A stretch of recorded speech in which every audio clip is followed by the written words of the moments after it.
السلام علیکم، صبح بخیر آپ تمام تر دیکھنے والوں کو جمعہ بہت بہت مبارک ہو اور اللہ کرے آج کا جمعہ ہمارے لیے بہت ہی رحمتوں اور برکتوں والا ہو۔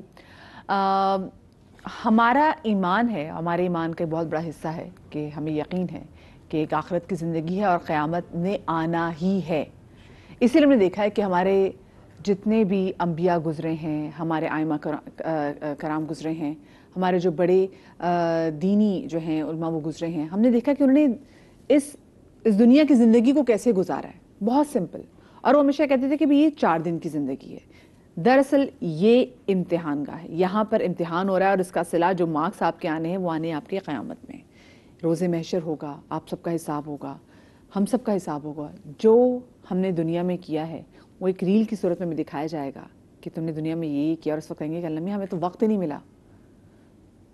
یہ اس دنیا کی حقیقت ہے۔ ہم پتہ نہیں کیا کچھ اس دنیا سے اپنی امیدیں وابستہ کر لیتے ہیں اور ہم اسی دنیا میں گھر بنانے میں لگ جاتے ہیں، اچھے کپڑے بنانے ہیں، اچھا کھانا کھانا ہے، بچے کی اچھی تعلیم ہو جائے، ہم بس اسی میں لگے رہتے ہیں، ہم نے آگے کی تیاری نہیں کی، اور اصل میں تیاری ہی آگے کی ہے۔ اب جو آگے کی تیاری کرنی ہے، کیسے کرنی ہے، ہم اکثر شو میں سوالے سے بات تو کرتے رہتے ہیں، لیکن یہ جو آگے کا وقت آنا ہے، یعنی کہ جو قیامت نے آنا ہے، اس کی نشانیاں ہم بچپن سے سنتے چلے آ رہے ہیں۔ یہ قیامت کب آئے گی نہ میں جانتی ہوں، نہ یہ آپ لوگ جانتے ہیں، یہ غیب کا علم ہے جو کہ صرف اور صرف اللہ پاک ہی جانتا ہے۔ لیکن اس کی نشانیاں جو ہیں ان کا ذکر کیا ہے کہ کیا ہے، اللہ پاک نے اپنی کتاب میں بھی اس حوالے سے ذکر کیا ہے، ہمارے جو انبیاء کرام انہوں نے بھی ذکر کیا ہے، اور بہت ساری نشانیاں ایسی ہیں جو ہمیں لگ رہا ہے کہ اب رونما شروع ہو گئی ہیں۔ کیا ہیں نشانیاں؟ آج ہم اپنے شو میں اس حوالے سے بات کریں گے۔ بہت ساری نشانیاں جو اس میں ہم آپ پر میں سن رہے تھے تو ہمیں لگ رہا تھا یہ تو پوری ہو چکی ہیں، اور یہ پتہ نہیں کب سے نشانیاں ہم دیکھ رہے ہیں کہ نمودار ہونا شروع ہو گئی ہیں۔ ہمارے ساتھ مفتی نور مانی بھائی صاحب موجود ہیں، ہمارے ساتھ علامہ سید زامن زیدی صاحب موجود ہیں، ہمارے ساتھ ڈاکٹر عمران اللہ کلیانی صاحب موجود ہیں، ہماری بہت ہی پیاری بہن ہمارے ساتھ عائشہ بلال موجود ہیں، اور آج ہمارے پینل میں ہمارے ساتھ موجود ہیں زنیرہ عنبر۔ ہم ان کو بھی اپنے شو میں خوش آمدید کہیں گے۔ سب سے پہلے تو میں جیسے آپ سے جاننا چاہوں گی کہ نور بھائی، جو آج کل جس ایرا میں ہم جی رہے ہیں، ہمارے بڑے بزرگ یہی کہہ رہے کہ دیکھا وہ تمام تو چیزیں سامنے آ گئی ہیں کہ جو کہ قیامت کی نشانیوں میں سے ایک تھی، اور جو نشانیاں ہم نے اس پیکیج میں بھی سنی ہیں اس کو دیکھ کے بھی لگتا ہے ساری نشانیاں تو پوری ہو گئی ہیں قیامت کی۔ نحمد و نصلی علی رسولہ الکریم، اما بعد فاعوذ باللہ من الشیطان الرجیم، بسم اللہ الرحمن الرحیم۔ تمام تعریفیں اللہ سبحانہ و تعالیٰ کے لیے، اور درود و سلام و اللہ کے رسول، ہم سب کے آقا، ہم سب کے مولا، تاجدار مدینہ، تاجدار ختم نبوت حضور محمد رسول اللہ صلی اللہ علیہ وآلہ وسلم۔ بہت اچھا موضوع آپ نے رکھا اور ہمیشہ آپ رکھتی ہیں اور آپ کی پوری ٹیم رکھتی ہے، اللہ آپ کو جزائے خیر عطا فرمائے۔ الہی آمین، الہی آمین۔ اچھا دیکھیں، ایک بات یہ رکھیے گا اس بات سے پہلے کہ جو آپ بات کر رہی تھیں اور آپ نے جو شروع میں انٹرو میں بات کی، اس کائنات میں 2 طریقے کے لوگ ہیں، ایک سعید ہیں یعنی کہ خوش بخت ہیں، اور ایک بدبخت ہیں۔ خوش بخت according to Shariah, according to حدیث، وہ لوگ ہوتے ہیں کہ جو دوسروں کے معاملات سے عبرت حاصل کریں، ان کو عبرت نظر آتی ہے، وہ سوچتے ہیں کہ ہمیں بچنا کیسے، کہ ہم نے ان کا انجام دیکھا تھا نا، دیکھا یہ عبرت ہے۔ اور بدبخت وہ ہوتے ہیں جو لوگوں کے لیے عبرت بن جائیں۔ تو آج ہمیں اس بزم میں یہ دیکھنا ہے کہ ہم عبرت دینے والے ہیں یا عبرت بن جانے والے ہیں، اور اگر عبرت بن جانے والے ہیں تو آپ قرآن پڑھیں، حل ادا کا حدیث الغاشیہ وجوہ یومئذ خاشیہ، کچھ لوگ اللہ سبحانہ و تعالیٰ کی بارگاہ میں جب آئیں گے، وجوہ یومئذ خاشیہ، ان کے چہرے ذلیل ہوں گے، عاملۃ ناصبہ، ان کے سارے عمل برباد ہوں گے، اور کچھ لوگ ایسے ہوں گے وجوہ یومئذ ناعمہ، ان کے چہرے 14ویں کے چاند جیسے چمکتے دھمکتے ہوں گے، اور اللہ سبحانہ و تعالیٰ ان کا استقبال فرمائے گا، فی جنات عالیہ، ان کے لیے جنت ہوگی، اور ان کے لیے خاص پروٹوکول لگا ہوگا۔ علامات قیامت کے حوالے سے چند جو نبی علیہ السلام نے فرمایا مسلم شریف کے حدیث کے اندر، بخاری کے اندر، یا کنز المال، تو بنیادی طور پہ یہ ہے کہ خروج طلوع من الشمس مغربہا، کہ سورج کا مغرب سے طلوع ہونا، خروج داب علی الناس، یعنی کہ ایک جانور جو زمین سے اللہ سبحانہ و تعالیٰ نکالے گا اور وہ لوگوں سے کلام کرے گا،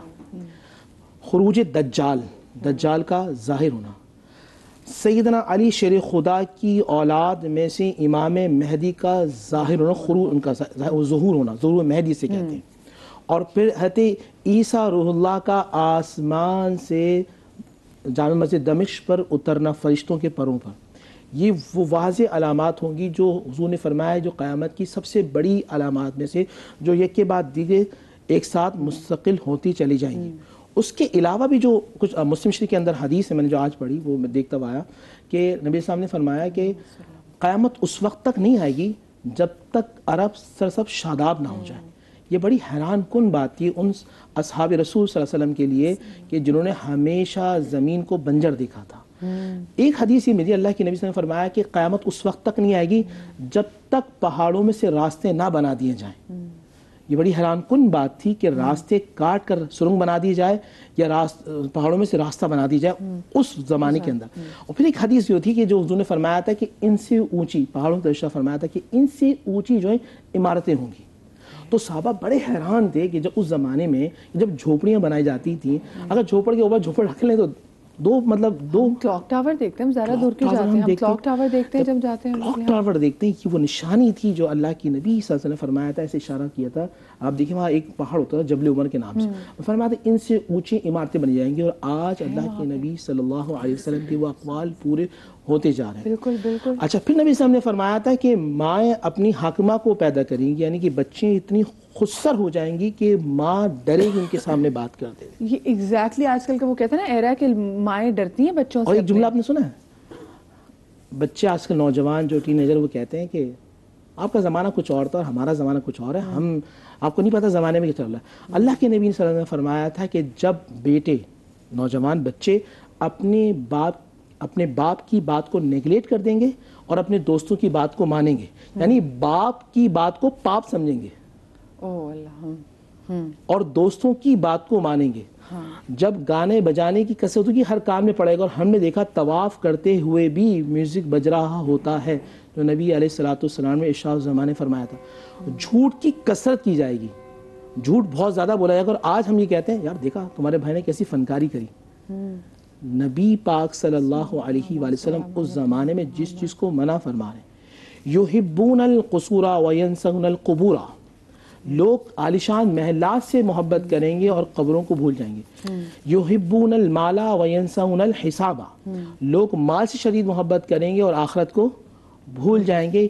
We are living in the same era. نور بھائی اگر دیکھا جائے خیر میں کیونکہ قیامت کی نشانی ہے تو بہت زیادہ ایسے سے بات بھی کرتے رہیں گے. وہ جو جانور کے حوالے سے ذکر بھی کیا کہ وہ جانور زمین سے نکلے گا جس کا آپ نے کہا کہ دابۃ الارض اس حوالے سے بات بھی کریں گے. لیکن ذرا قیامت پہ بھی ذرا نظر ڈال لی جائے نا علامہ صاحب کہ جب روز محشر آئے گا جب یہ قیامت آئے گی تو یہ کیسی قیامت ہوگی جس کے بارے میں کہا جاتا ہے. اعوذ باللہ بسم اللہ الرحمن الرحیم.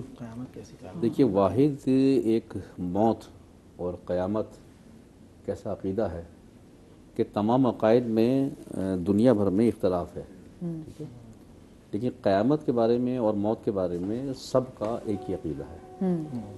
تو المیہ یہ ہے کہ ہم مسلمانوں میں ہم فقط قیامت کی نشانیوں کو گنتے ہیں بیٹھ کے بس اس پر اس کی یہ پیش خیمہ نہیں کرتے ہم ٹھیک. صرف یہ کہتے ہیں اب یہ علامت ہو گئی یہ ہو گئی یہ ہو گئی. علامتیں ہو رہی تو پیش خیمہ کرنا چاہیے نا اس کے لیے. جبکہ ہم یہ دیکھتے ہیں کہ جو اغیار ہیں جن کو ہم اپنا دشمن سمجھتے ہیں اسلام کا یہود و نصارہ وہ اس پر بہت کام کر رہے ہیں اس چیز کے اوپر ٹھیک ہے. اور یہ آرٹیکل میں نے خود بھی پڑھا تھا 1995 میں نیو یارک ٹائم میں ایک آرٹیکل چھپا تھا اور اس میں لکھا تھا کہ اپ کمنگ 40 ایئرس اسلام کی تباہی اور بربادی کا زمانہ. یہ اس کی ہیڈنگ تھی ٹھیک 2010 ٹھیک. اچھا بات کیا ہے کہ جیسے کہ ابھی متصب فرما رہے تھے 4 بنیادی علامتیں ہیں جس میں 2 نیک ہیں اور 2 بری ہیں. امام مہدی کا آنا ٹھیک حضرت عیسیٰ کا آنا یاجوج و ماجوج کا آنا اور دجال ٹھیک ہے. 2 علامتیں اچھی ہیں اور 2 علامتیں خراب ہیں. یہ 4 بنیادی علامتیں ہیں. اچھا اب بات یہ ہے کہ امام مہدی کے آنے کے بارے میں بقیہ ائمہ پہ اختلاف موجود ہے لیکن امام مہدی پر سب کا یقین سب کا اتفاق ہے.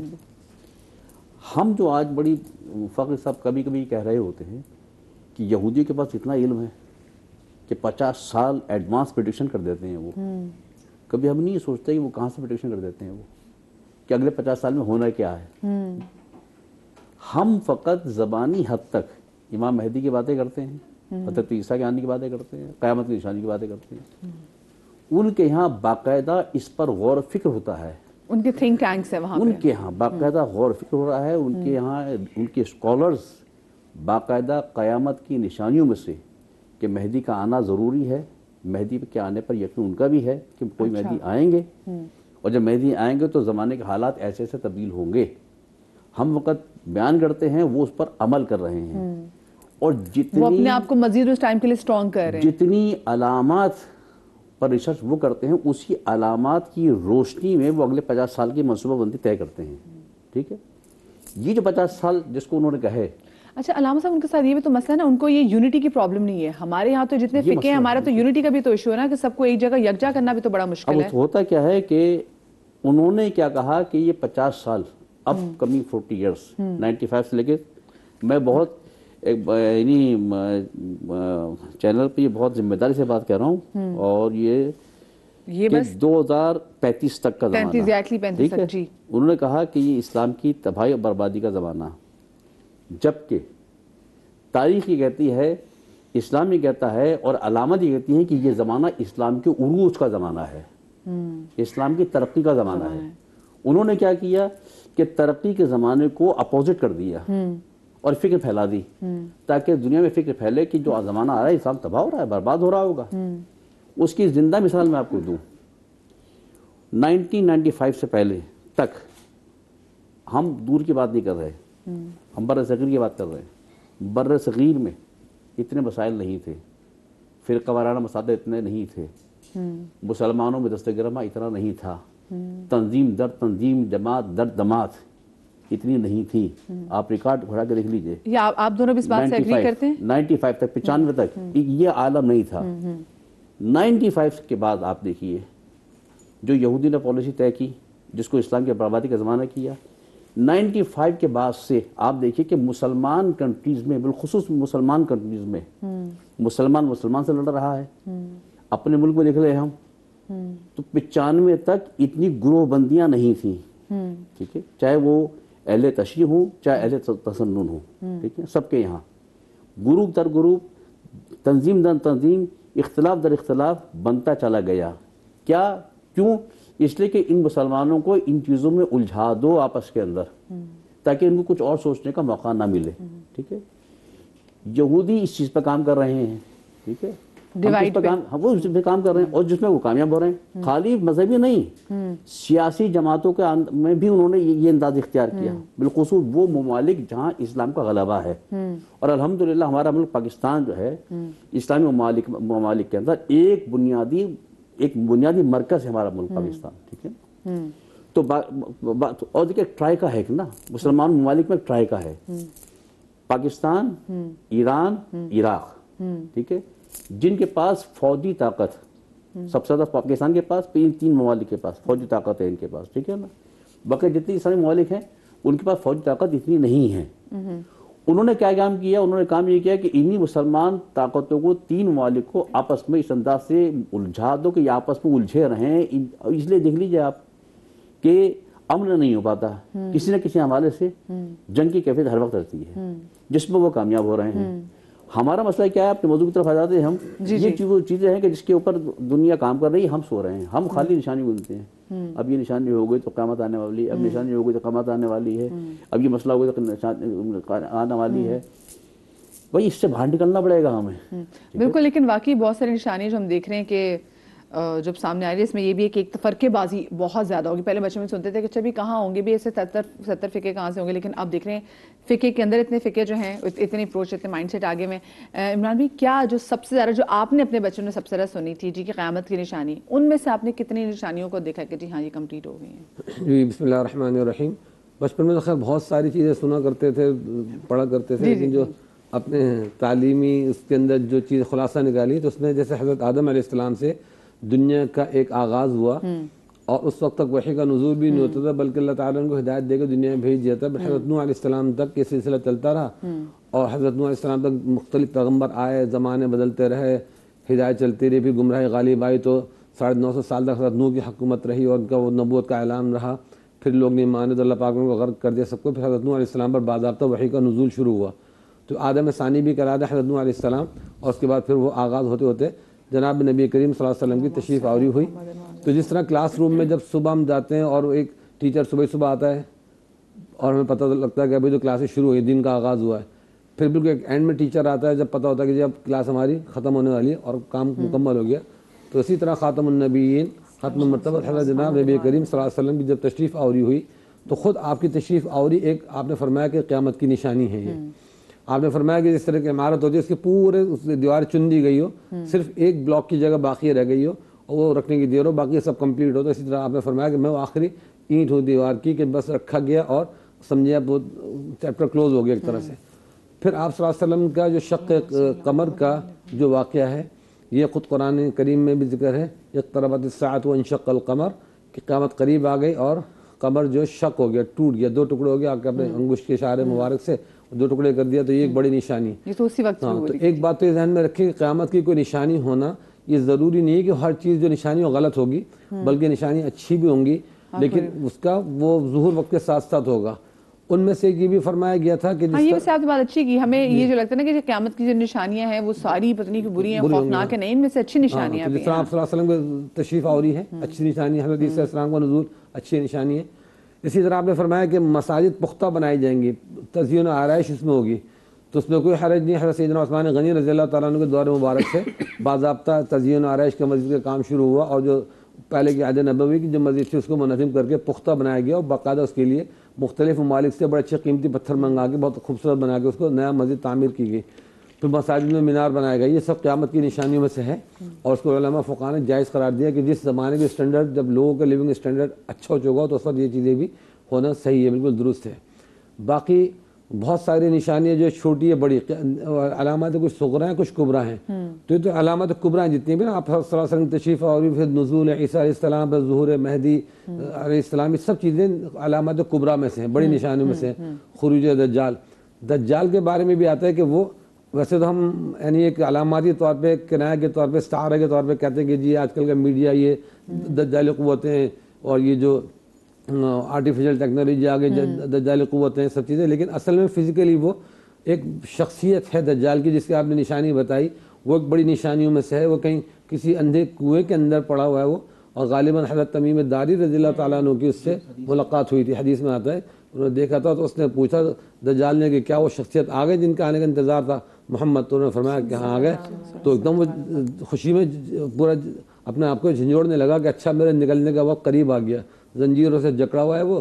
اور آپ نے فرمایا کہ اس کی نشانی ہے کہ اس کے ماتھے میں کافارہ لکھا ہوگا, یعنی کافر ایک کفر, اور ایک آنکھ ہوگی اس کی, اسی لیے کانت دجال بھی کہتے ہیں. اور اس کی مختلف نشانی حلیہ بتایا گیا. تو وہ ظاہر لیڈ کرے گا شیطانی قوتوں کو. جیسے ہم دیکھتے ہیں کہ بہت ساری جگہوں پہ when we talk about Illuminatis تو اس میں بھی وہ جو ایک آنکھ ہے وہ نظر آتی ہے. تو بہت ساری جگہوں پہ کہتے ہیں کہ دجال کو ایز اے استعارہ بھی استعمال کیا جاتا ہے. استعارہ استعمال بھی کیا گیا, لیکن وہ باقاعدہ جو اسلامک تعلیمات ہے اس میں ملتا ہے کہ وہ فزیکلی ایک شخص ہے, شخصیت ہے. ایک ہاتھ میں اس کے دوزخ, ایک ہاتھ میں جنت چیزیں ہوں گی, اس طرح یعنی پاور ہوگی اس کے پاس.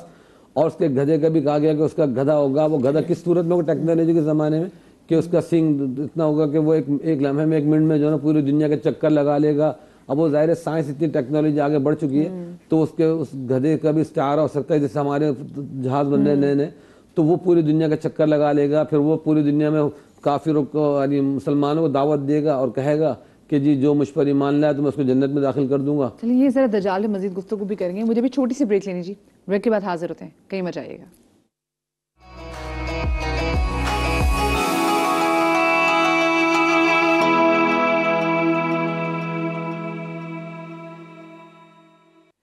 جی بریک کے بعد ہم آپ کو ایک بار پھر سے خوش آمدید کہتے ہیں, اور آج کے شو میں ہم بات کریں قیامت کی نشانیوں کے حوالے سے. اور جتنی بھی نشانیاں ہم سن رہے ہیں ہمیں لگ رہا ہے کہ ہاں بھائی یہ تو ہو رہی ہیں, یہ تو ہمارے سامنے ہو رہی ہیں.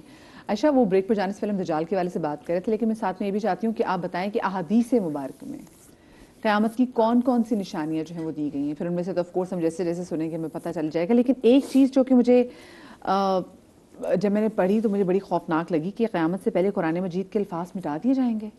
اس بات سے میں کیا سمجھنا چاہیے؟ بسم اللہ الرحمن الرحیم. دیکھیں قیامت کی جو ہم اگر اقسام کریں نا تو وہ 3 ہیں، ٹھیک ہے. پہلے قیامت صغریٰ ہے، پھر وسطیٰ ہے اور پھر کبریٰ ہے، ٹھیک ہے. اچھا وسطیٰ جو ہے وہ اس وقت میں ہم موجود ہیں، جو وسطیٰ چل رہی ہے، ٹھیک ہے. اچھا ہر بندے کی جو قیامت صغریٰ ہے نا وہ اسی وقت شروع ہو جاتی ہے جب اس کا انتقال ہوتا ہے، ٹھیک ہے. یعنی کہ جیسے ہی انسان اس دنیا سے رخصت ہوا یہ اس کی قیامت کا وقت ہے جو کہ حدیث مبارکہ میں موجود ہے. نبی صلی اللہ علیہ وآلہ وسلم نے ارشاد فرمایا میں اور قیامت اس طرح سے ہیں، یعنی اتنا قریب. یعنی نبی کا آنا جو ہے، نبی کی جو آمد ہے وہ علامات قیامت میں سے ایک علامت ہے، نبی صلی اللہ علیہ وسلم کا آنا. اب جو جن دنوں میں ہم موجود ہیں وہاں جو صغریٰ میں وسطیٰ میں جو علامات ہیں وہ یہ ہے کہ ماں اپنے آقا کو پالے گی. آج دیکھ لیں مائیں اپنے بچوں کو کیا بنایا انہوں نے، آقا بنایا ہوا ہے نا. ان کی ضروریات کو تو پورا ہی کرتی ہیں لیکن ان کے لفظوں سے بھی ڈرتی ہیں، ان کے سامنے کچھ کہنے سے بھی ہچکچاتی ہیں اور ان کے اشاروں پہ ہی چلتی ہیں. ہاں اشاروں پر ہی چلتی ہیں. نبی صلی اللہ علیہ وسلم کہہ رہے ہیں کہ عورت اپنے بچے کو دودھ پلاتی ہوگی اور وہ بچے کو دودھ سے ہٹا دے گی، اتنی ہی دیر میں قیامت آ جائے گی. یعنی کہ 5 چیزوں کا علم جو ہے وہ خدا نے اپنے پاس رکھا ہے. نہ آپ جانتی ہیں کہ آپ آئندہ کتنا کمائیں گی، نہ میں جانتی ہوں. یہ خدا کے رازوں میں سے ایک راز ہے، اسے چھپا لیا گیا ہے، ٹھیک ہے. اسی طرح سے قیامت کب آئے گی اس کو بھی چھپا لیا گیا ہے، بتایا نہیں گیا ہے، اور وہ سیکنڈز میں چیزیں ہونا شروع ہو جائیں گی اور کسی کو معلوم بھی نہیں ہوگا کہ قیامت آ گئی. اب مہلت نہیں دی جائے گی. یاجوج ماجوج کا خروج ہے، اس میں یعنی کہ بھی نہیں کہ ہمیں پتہ چلا جو 24 گھنٹے کے اندر قیامت آ رہی ہے، نہیں سیکنڈز میں. اس کا مدیحہ یہ سمجھ لیجئے ہم ابھی بھی فیصلہ نہیں کر سکتے کہ قیامت کب آئے گی. یہ سیکنڈز میں ہو سکتا ہے. امام مہدی کا کیونکہ وقت متعین کوئی ہے اس کے لیے کہ اتنا عرصہ اتنا عرصہ اتنا عرصہ اتنا عرصہ نہیں. جب نبی سے بھی پوچھا گیا کہ قیامت کب آئے گی تو انہوں نے کہا کہ سوال کرنے والے سے زیادہ جو جواب دینے والے ہیں وہ اتنا ہی جانتے ہیں جتنا سوال کرنے والا جانتا ہے. بتانا نبی کو اللہ تعالیٰ نے اس علم کو دیا ہے لیکن ظاہر ہے کہ یہ مخفی رکھا گیا، پوشیدہ رکھا گیا ہے امتیوں سے. اسی طرح سے ہم دیکھتے ہیں کہ خواتین کی کثرت ہوگی. اسی زمانے میں موجود ہیں ہم، خواتین کثرت سے ہیں، گانے بجانے والے. اسی طرح سے انسان لہو و لعب میں لگے ہوئے ہوں گے. آج کے دور میں کل اس چیز کو بڑا دھیان کر رہی تھی اور غور کر رہی تھی کہ میں نے کہیں نہ کہیں اپنی زندگی سے جو ایک یہ تھا نا کہ ہم اللہ تعالیٰ کے لیے کچھ کام کرتے ہیں، نہیں، ہم میں سے ہر بندہ جو ہے نا سوشل میڈیا کے ایک چنگل میں پھنسا ہوا ہے، مال کمانے کی ہوس میں. اور قیامت وہ وقت ہے کہ جب اتنا لوگوں کے پاس اتنا مال ہوگا کہ نبی کہتے ہیں کہ لوگ سونا لے لے کر پھر رہے ہوں گے صدقہ کرنے کے لیے لیکن صدقہ لینے والا نہیں ملتا ہوگا. اچھا مال کی اتنی کثرت ہو جائے گی. لیکن آج ہم کیا کرتے ہیں، ہر بندہ ہوس میں، مال کی ہوس میں اتنا غرق ہو چکا ہے کہ اس نے اسلامی اقدار جو تھی نا ان کو کہیں پس پشت ڈال دیا. صحیح ہے. آپ دیکھیں ہر مسلمان یہ سوچتا ہے کہ میں سوشل میڈیا سے کیسے پیسہ کما لوں، وہ کیا کام کروں کہ میں بس پیسہ کماؤں، کوئی بھی ایسی بات کرتے ہیں ہاں جسے لوگ دیکھیں، ہاں بس پیسہ کماتا رہوں، ٹھیک ہے. اور مسلمان جس کا مقصد اسلام کا بول بالا کرنا تھا اس نے کہیں نہ کہیں اسلام کو پس پشت ڈال دیا. جیسے بھی وہ علامہ صاحب بات کرتے ہیں، لہو لعب میں ہم لگ گئے. ہاں لہو لعب میں لگے ہوئے ہیں، بغیر لہو الحدیث میں لگے ہوئے ہیں، یعنی کہ وہ باتیں جس میں ہمارا کوئی بھی انٹرفیئر ہونا ہی نہیں چاہیے. نبی تو کہہ رہے ہیں کہ تمہارے آگے دنیا کی مثال ایسی ہونی چاہیے جیسے مری ہوئی بکری. مری ہوئی بکری سے تو انسان کو کوئی فائدہ نہیں ہوتا نا. نبی کہتے ہیں کہ تم دنیا میں ایسے رہو جیسے مسافر رہتا ہے. مسافر کیسا رہتا ہے؟ مسافر تو اپنے ساتھ 1 یا 2 جوڑے لے کر نکلتا ہے اور وہ کہتا ہے میں زیادہ سامان نہ لا دوں اپنے اوپر. تو یہ قیامت کی جو بڑی بڑی نشانیاں تھیں نا وہ تو سمجھ لیجئے جو صغریٰ ہیں ان میں سے وہ تقریباً ظاہر ہو چکی، ساری پوری ہو چکی. ساری آپ دیکھیں زلزلوں کا آنا، وباؤں کا پھیلنا پچھلے دنوں جی اور نبی نے کہا تھا. اسی طرح سے نبوت کا دعویٰ کرنے والے لوگ آج وہ موجود ہیں ہمارے ارد گرد. نبی نے کہا تھا, بتایا ہے کہ اس وقت تک قیامت نہیں آئے گی جب تک نبوت کا دعویٰ کرنے والے نہ آ جائیں, اور موجود ہیں. اللہ معاف کرے, اللہ معاف کرے. تو یہ تقریباً جو علامات ہیں وہ ظاہر ہی ہو چکی ہیں, اور خدا سے بس یہ دعا کرنی چاہیے کہ اللہ تعالیٰ جب ہم قیامت میں ہوں, اگر وہ وقت پائیں کہ جناب مہدی ہوں تو اللہ ہمیں ان کا ساتھ نصیب کریں. اور یہ آپ کو کب مل سکتا ہے؟ جب آپ سورہ کہف کو پڑھنے کے عادی ہوں گے, کیونکہ یہی سورہ کہف آپ کو دجال کے فتنے سے بتائیے. اسی طرح سے سورہ دخان رات کو پڑھنے کی عادت ڈالیں کہ یہ چیز بھی آپ کو انشاءاللہ قیامت کی جو خوفناک ہولناکیاں ہیں اس سے بچائے گی. زنیرہ, آپ نے اگر بچوں میں جو اسپیسیفک, جیسے میں نے عمران بھی سے پوچھا کہ آپ نے بچوں میں سے کون کون سی علامت آپ نے سنی تھی جس کو آپ اب کہتی ہیں کہ ہاں بھائی یہ تو نمودار ہو چکے ہیں, اور وہی والی بات ہے کہ ہم بتا نہیں سکتے کب آئے گی, کیا پتا ابھی کچھ سیکنڈز بعد ہی آ جائے. بسم اللہ الرحمن الرحیم. بہت بہترین علامات آلریڈی بتائی جا چکی ہیں. ہاں یہ بات ہے جو ہم نے اپنے بچپن میں دیکھا تھا, میں بہت زیادہ ریلیٹ کرتی ہوں, اور میں چاہتی ہوں کہ ہر دفعہ اس کا حوالہ دوں.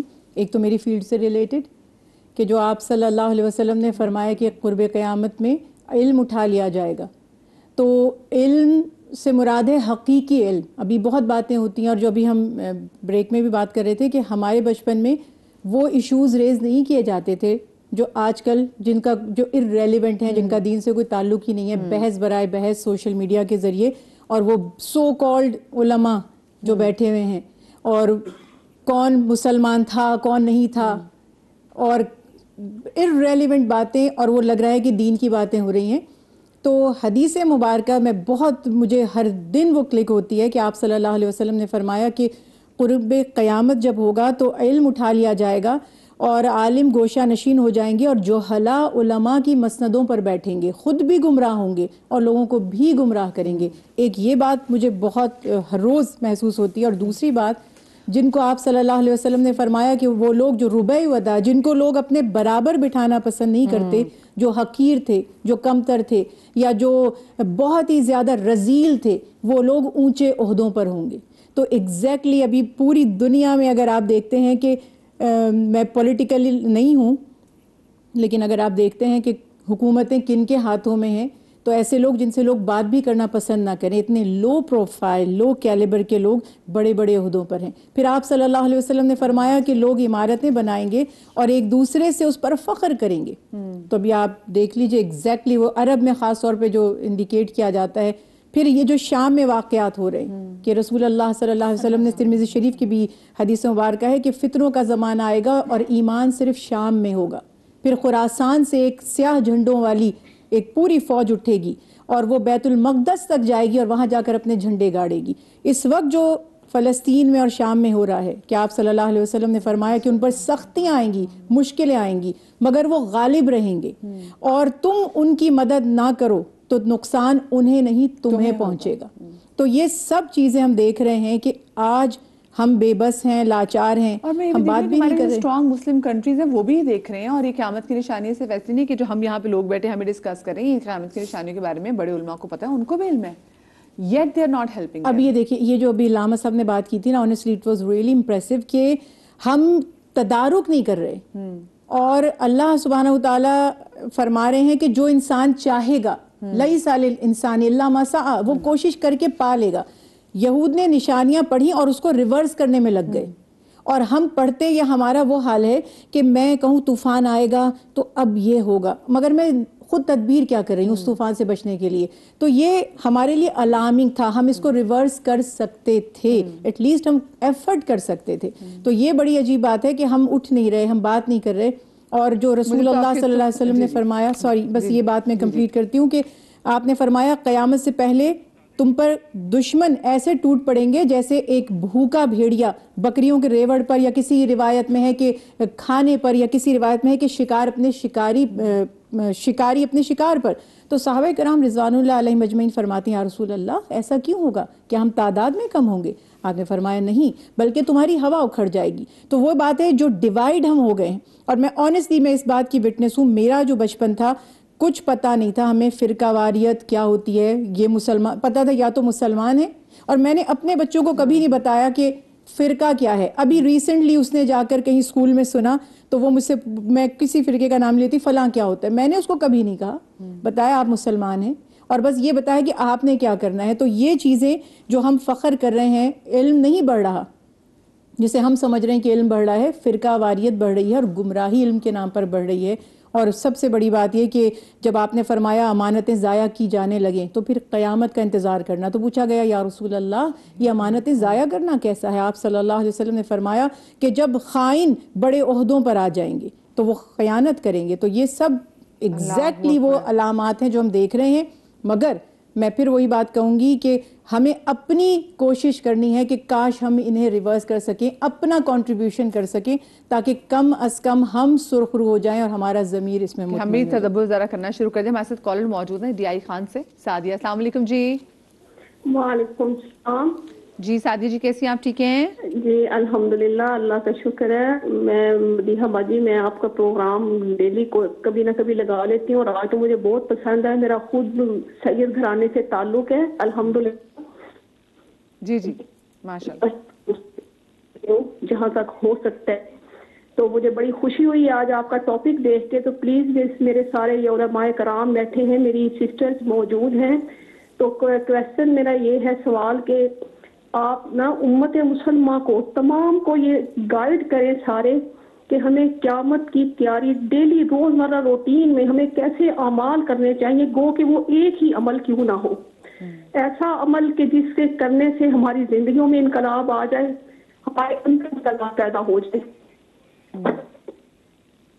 جو ہے وہ پلیز پہ دوبارہ ایک دفعہ ریوائز کر دیں کہ ان کے نزول کی نشانیاں کیا ہیں, کہاں ان کا نزول ہوگا. یہ سننے کو دیتا ہوں. اللہ پاک ہم سب کو صحیح معنوں میں مسلمان اور صحیح معنوں میں اسلام پر چلنے والا بنائے اپنے محبوب کا صدقہ. جی تھینکس. الہی آمین. بہت شکریہ جی. سعدیہ جی ہمارے ساتھ موجود تھی DI خان سے. اور کیونکہ دیکھیں آج کا واقعی ٹاپک ایسا ہے کہ ہم اکثر اس پہ بیٹھتے ہیں اور ہم بچپن سے ہی بات کرتے ہیں کہ جی یہ چیز نشانیاں تھیں, اور کہتے ہیں یہ تو نشانیاں پوری ہو گئی, اس حد کا تو آنے والی ہے. ابھی ہم نشانیاں دیکھ رہے ہیں, ہم کہہ رہے ہیں بھائی تو وہ ایگزیکٹلی نشانیاں پوری ہوگی. پھر عمارتوں کا بلند و بالا بننا. پھر ایک جو بڑی خوفناک قسم کی نشانی جس کی نور بھائی بات بھی کرتے ہیں کہ قرآن کریم کے جو حرف ہے وہ مٹنا شروع. جی مجھے ذرا اس کا مطلب سمجھائیں کہ یہ جو نشانی ہے کہ جی قیامت سے پہلے قرآن مجید کے الفاظ مٹا دیے جائیں گے, یہ کیا مطلب آپ سے رہنمائی واپس لی جائے گی, یا پھر آپ کی وہ کہتے ہیں نا کہ آپ کو جو ٹائم دیا تھا وہ ٹائم ختم ہو جائے گا؟ بسم اللہ الرحمن الرحیم. اس سوال سے پہلے میں ایک بات کرنا چاہوں گا کہ مولا کائنات علی شیر خدا کرم اللہ وجہ الکریم بیٹھے ہیں, نبی اسلام تشریف فرمایا, اور دونوں میں کنورزیشن ہے. کنورزیشن بڑی اہم ہے, اور علی کے سوچنے کا انداز, اور جب کوئی سامنے بیٹھا ہو تو اس سے پوچھنے کا انداز ہی معلوم چلتا ہے. نبی اسلام نے فتنوں کے, کیونکہ یہاں پہ بیٹھے بھی تو وہ ہے نا, ایک تو شہر علم بیٹھے ہیں, ایک باب علم بیٹھے ہیں, ہمیں سیکھنا ہے نا ان سے, ہمیں سیکھنا ہے ان سے, سوچ کیا رکھنی ہے نا. نبی اسلام جو فتنوں کے حوالے سے آگاہ فرما رہے ہیں, اس میں اب حضور نے فرمایا علی فتنوں کا زمانہ آنے والا ہے. اچھا مجھ جیسا انسان ہوتا ہے تو پوچھتا یا صلاح کب آئے گا, اس کے وہ حالات کیا ہوں گے. مگر علی کا سوال یہ تھا کرم اللہ وجہ کریم کہ مجھے کیا کرنا ہے, مجھے کیا کرنا ہے. تو ہمیں یہ سوچنا ہے کہ ہمیں کیا کرنا ہے اور ہمیں کیسے بچنا ہے. حضور نے فرمایا کہ علی تم قرآن کو تھام لینا اور پھر تمہیں قرآن تھام لے گا.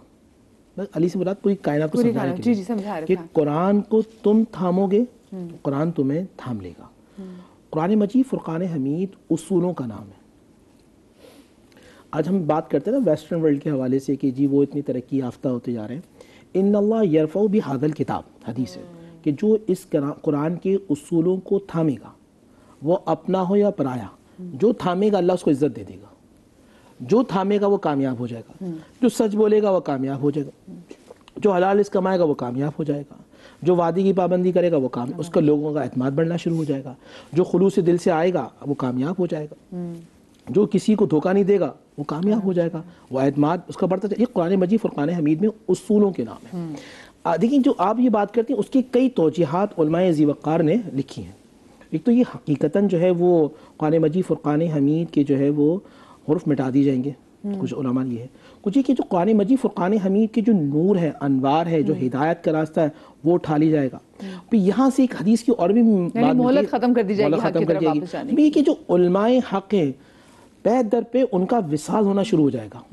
جو علماء ربانیین ہیں, جو علماء حق ہیں, جو امت کو جوڑنے والے ہیں, جو اللہ اس کے رسول سے ملانے والے ہیں، جو اللہ اس کے رسول کی محبت و مودت ڈالنے والے ہیں، جو لوگوں کی نفرتوں کو ختم کرنے والے ہیں، جو نیگیٹیوٹی کو ختم کرنے والے ہیں، جو امت سے انتشار ختم کرنے والے ہیں، انتشار کی بات ختم کرنے والے ہیں، ان کا وصال ہونا کثرت سے شروع ہو جائے گا، اور ان کی جگہ وہ آنا شروع ہو جائیں گے جن کا کام لڑوانا ہے، نفرتیں پیدا کرنا ہے، اس امت کو توڑنا ہے اور امت کو توڑنے کی سازش کرنی ہے۔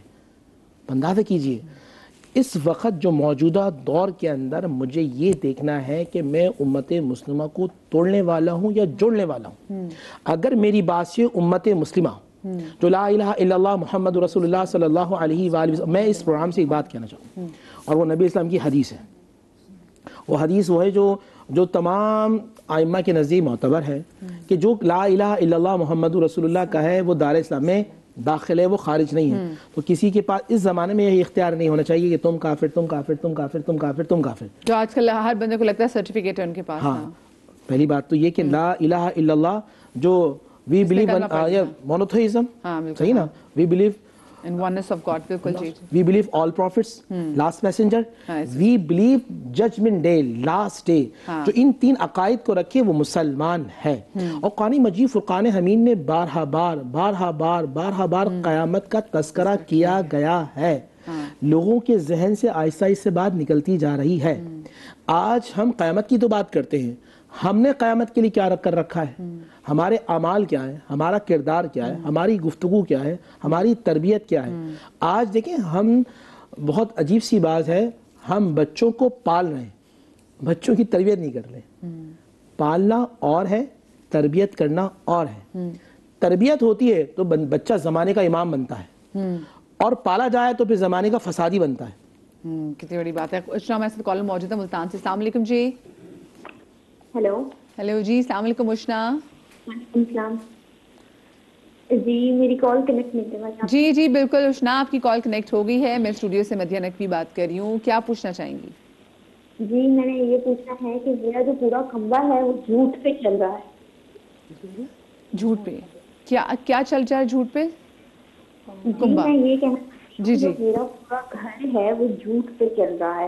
میں جتنی کوشش کرتی ہوں کہ میرے گھر میں جھوٹ ہوائیں کیا جائے، پھر بھی میرے بچے مجھ سے جھوٹ بولتے ہیں، مجھے میرے خاوند سے جھوٹ بولنا پڑتا ہے، کیونکہ جو میرے خاوند ہیں وہ تھوڑے سخت مزاج کے ہیں۔ اگر میں گھر میں کوئی بھی کام کرتی ہوں تو ان سے چھپ کے کرتی ہوں، ان اے سینس کہ میں کوئی کام کرنا ہے، کوئی پیسے دینے ہیں کسی کو، کسی غریب کو، تو مجھے اس چیز پہ تھوڑا وہ ڈر لگتا ہے ان سے کہ میں جھوٹ بول کے ان سے اپنا وہ کام کرتی ہوں۔ تو میں اس چیز کو کیسے اوائڈ کروں اپنے گھر میں کہ جھوٹ نہ بولا جائے میرے گھر میں؟ اور اس چیز سے میں خدا خوفی سے بہت ڈرتی ہوں، اور آپ پلیز مجھے اس سے علماء سے مشورہ کر کے دیں کہ میں کیسے اس چیز کو اوائڈ کروں۔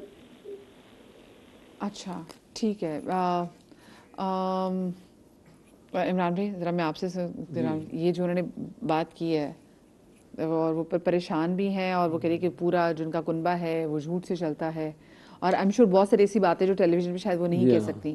لیکن انہوں نے جھوٹ کی جو کنڈیشن بتایا نا کہ شوہر غصے والے ہیں، اگر ان کو ہر بات بتائی جائے تو فساد اور لڑائی کرتے ہیں، تو رسول کریم صلی اللہ علیہ وسلم نے بڑا پیارا ایک ضابطہ بتایا کہ میاں بیوی کا کسی مصلحت کے تحت ایک دوسرے سے جھوٹ بولنا گناہ نہیں ہے۔ اچھا، مصلحت الگ چیز ہوتی ہے اور چیٹنگ الگ چیز ہوتی ہے۔ یہ جو کر رہی ہیں، کسی کی ہیلپ کرنی ہے، جس طرح خود کلیئر کر کے بتا دیا، اگر شوہر کو بتا دیں گی کہ میں اپنے بھائی کی، بہن کی، ماں کی، کسی کی مدد کریں، شوہر غصہ کریں گے، تو اس میں جو جھوٹ بول رہی ہیں تو یہ اپنے آپ کو فساد سے، اپنے شوہر کو لڑائی سے بچا رہی ہیں۔ یہ جھوٹ کاؤنٹ نہیں ہوگا، ان کو انشاءاللہ گناہ نہیں ملے گا، بلکہ اگر کسی اچھے کام کے لیے کوئی اس طرح کا ہیلا کر رہی ہیں تو اس میں ان کو امید ہے کہ ثواب ہی ملے گا، کیونکہ اچھی کوئی نیت ہے۔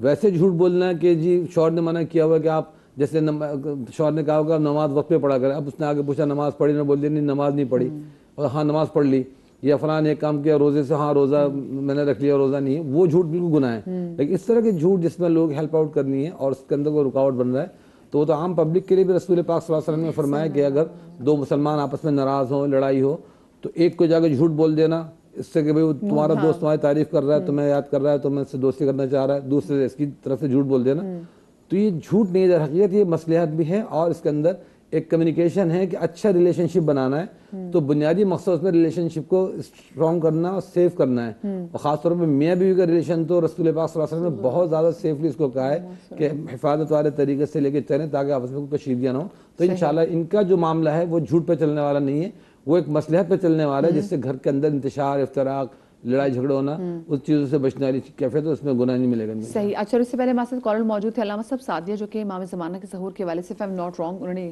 ان کے نزول کے حوالے سے پوچھا تھا، تو وہ بتائیں کہ فقہ جعفریہ میں کیا ہے اور ان کے ظہور، کیونکہ دیکھیں یہ سب کو علم ہے کہ ہاں قیامت تب آئے گی جب امام زمانہ کا ظہور ہوگا. اب وہ ظہور کی علامات ایک وہ ڈفرینٹ ہیں، تو ان کی ظہور کی علامات کیا ہیں؟ بسم اللہ الرحمن الرحیم. دیکھیے، قیامت کی جو علامات ہیں وہ متصل کرتی ہیں امام کے ظہور سے، ٹھیک ہے، کیونکہ امام کا ظہور جو ہے وہ بنیادی ایک واضح نشانی ہو جائے گی کہ امام کا ظہور ہو جائے گا کہ اب قیامت بہت قریب ہے، ٹھیک ہے نا. یہ الگ بات رہی کہ باقاعدہ امام حکومت بھی کریں گے، جنگیں بھی ہوں گی، ایک لمبا عرصہ چلے گا ان جنگوں کا بھی، ٹھیک ہے. تو لیکن یہ کہ ہاں بڑی جو یعنی علامت کبریٰ میں سے جو ظاہری جو علامت ہوگی وہ امام کا ظہور ہوگا خود کہ اب قرب قیامت قریب آ چکا ہے، ٹھیک ہے. اچھا، امام کے جو ظہور کی علامات ہیں اور ان کے لیے جو ہمیں تیاری کرنی چاہیے، سوال یہ ہوتا ہے کہ ان کے ظہور سے پہلے ہمیں تیاری کرنی چاہیے، کیونکہ دیکھیں کیا ظہور کی وجہ سے تاخیر ہو رہی ہے یا ہماری وجہ سے ظہور میں تاخیر ہو رہی ہے، دونوں چیزوں کا فرق ہے، ٹھیک ہے نا.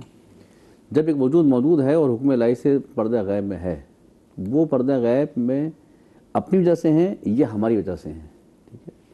در حقیقت وجہ ان کی غیبت کی اور تاخیر میں ظہور کی ہم خود ہیں، ہمارے اپنے اعمال ہیں، اس لیے کہ ہم نے ابھی تک ایسا ماحول آمادہ ہی نہیں کیا کہ جس میں وہ تشریف لا سکیں.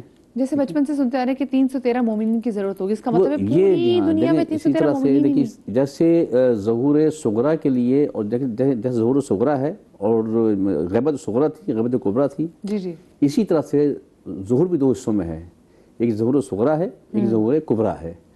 اور جو مراجع عظام اور علماء کرام اس فیلڈ میں جنہوں نے اسپیشلٹی کی ہوئی ہے، مثلا آیت اللہ شہاب الدین مرشد نجفی تھے، صافی گلبگانی تھے، یہ وہ حضرات ہیں جنہوں نے باقاعدہ امام زمانہ پر اسپیشلٹی کی ان کے بارے میں نا. تو انہوں نے اپنی علامات میں سے بتایا تھا کہ جس وقت اب یہ جو دور ہے یہ ظہور صغریٰ کا زمانہ ہے جس میں ہم گزر رہے ہیں. ان علامات میں سے ایک علامات جو تھی وہ یہ تھی کہ مرکز علم نجف سے قم منتقل ہو جائے گا، جو ہوا پچھلے زمانے کے اندر، پچھلی تاریخوں کے اندر ہوا، ٹھیک ہے. مسجد جمگران جو امام سے منسوب ہے، اس مسجد کا آباد ہو جانا. ہمیں معلوم ہے کہ جب 84-85 میں ہم پڑھنے کے لیے گئے تھے تو اس وقت مسجد فقط ایک چھوٹا سا کمرہ تھا، ٹھیک ہے نا. آج وہ مسجد جو ہے وہ شانہ ٹکراتا ہے، اتنا مجمع ہوتا ہے، اتنی بڑی، ٹھیک ہے. تو بہت ساری کچھ علامات ایسے ہیں جو ظہور صغریٰ کی نشاندہی کر رہی ہیں کہ ظہور صغریٰ تو ہو چکا، ظہور کبریٰ کا انتظار ہے. میں ظہور صغریٰ اور کبریٰ دونوں بات کروں گی، لیکن چھوٹی سی بریک آ گئی، بریک کے بعد ملتے ہیں.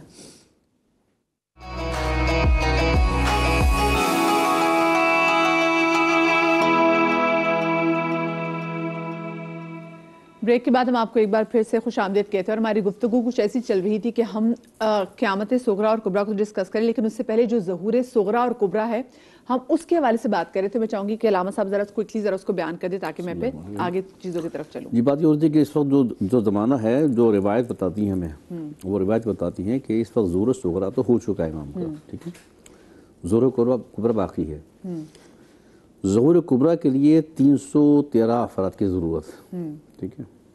اچھا، یہ خالی امام کی بات نہیں ہو رہی ہے، ہر معصوم، خود رسول خدا بھی، رسول خدا کے بھی ظہور دو طرح کے تھے، ایک صغریٰ تھا، ایک کبریٰ تھا.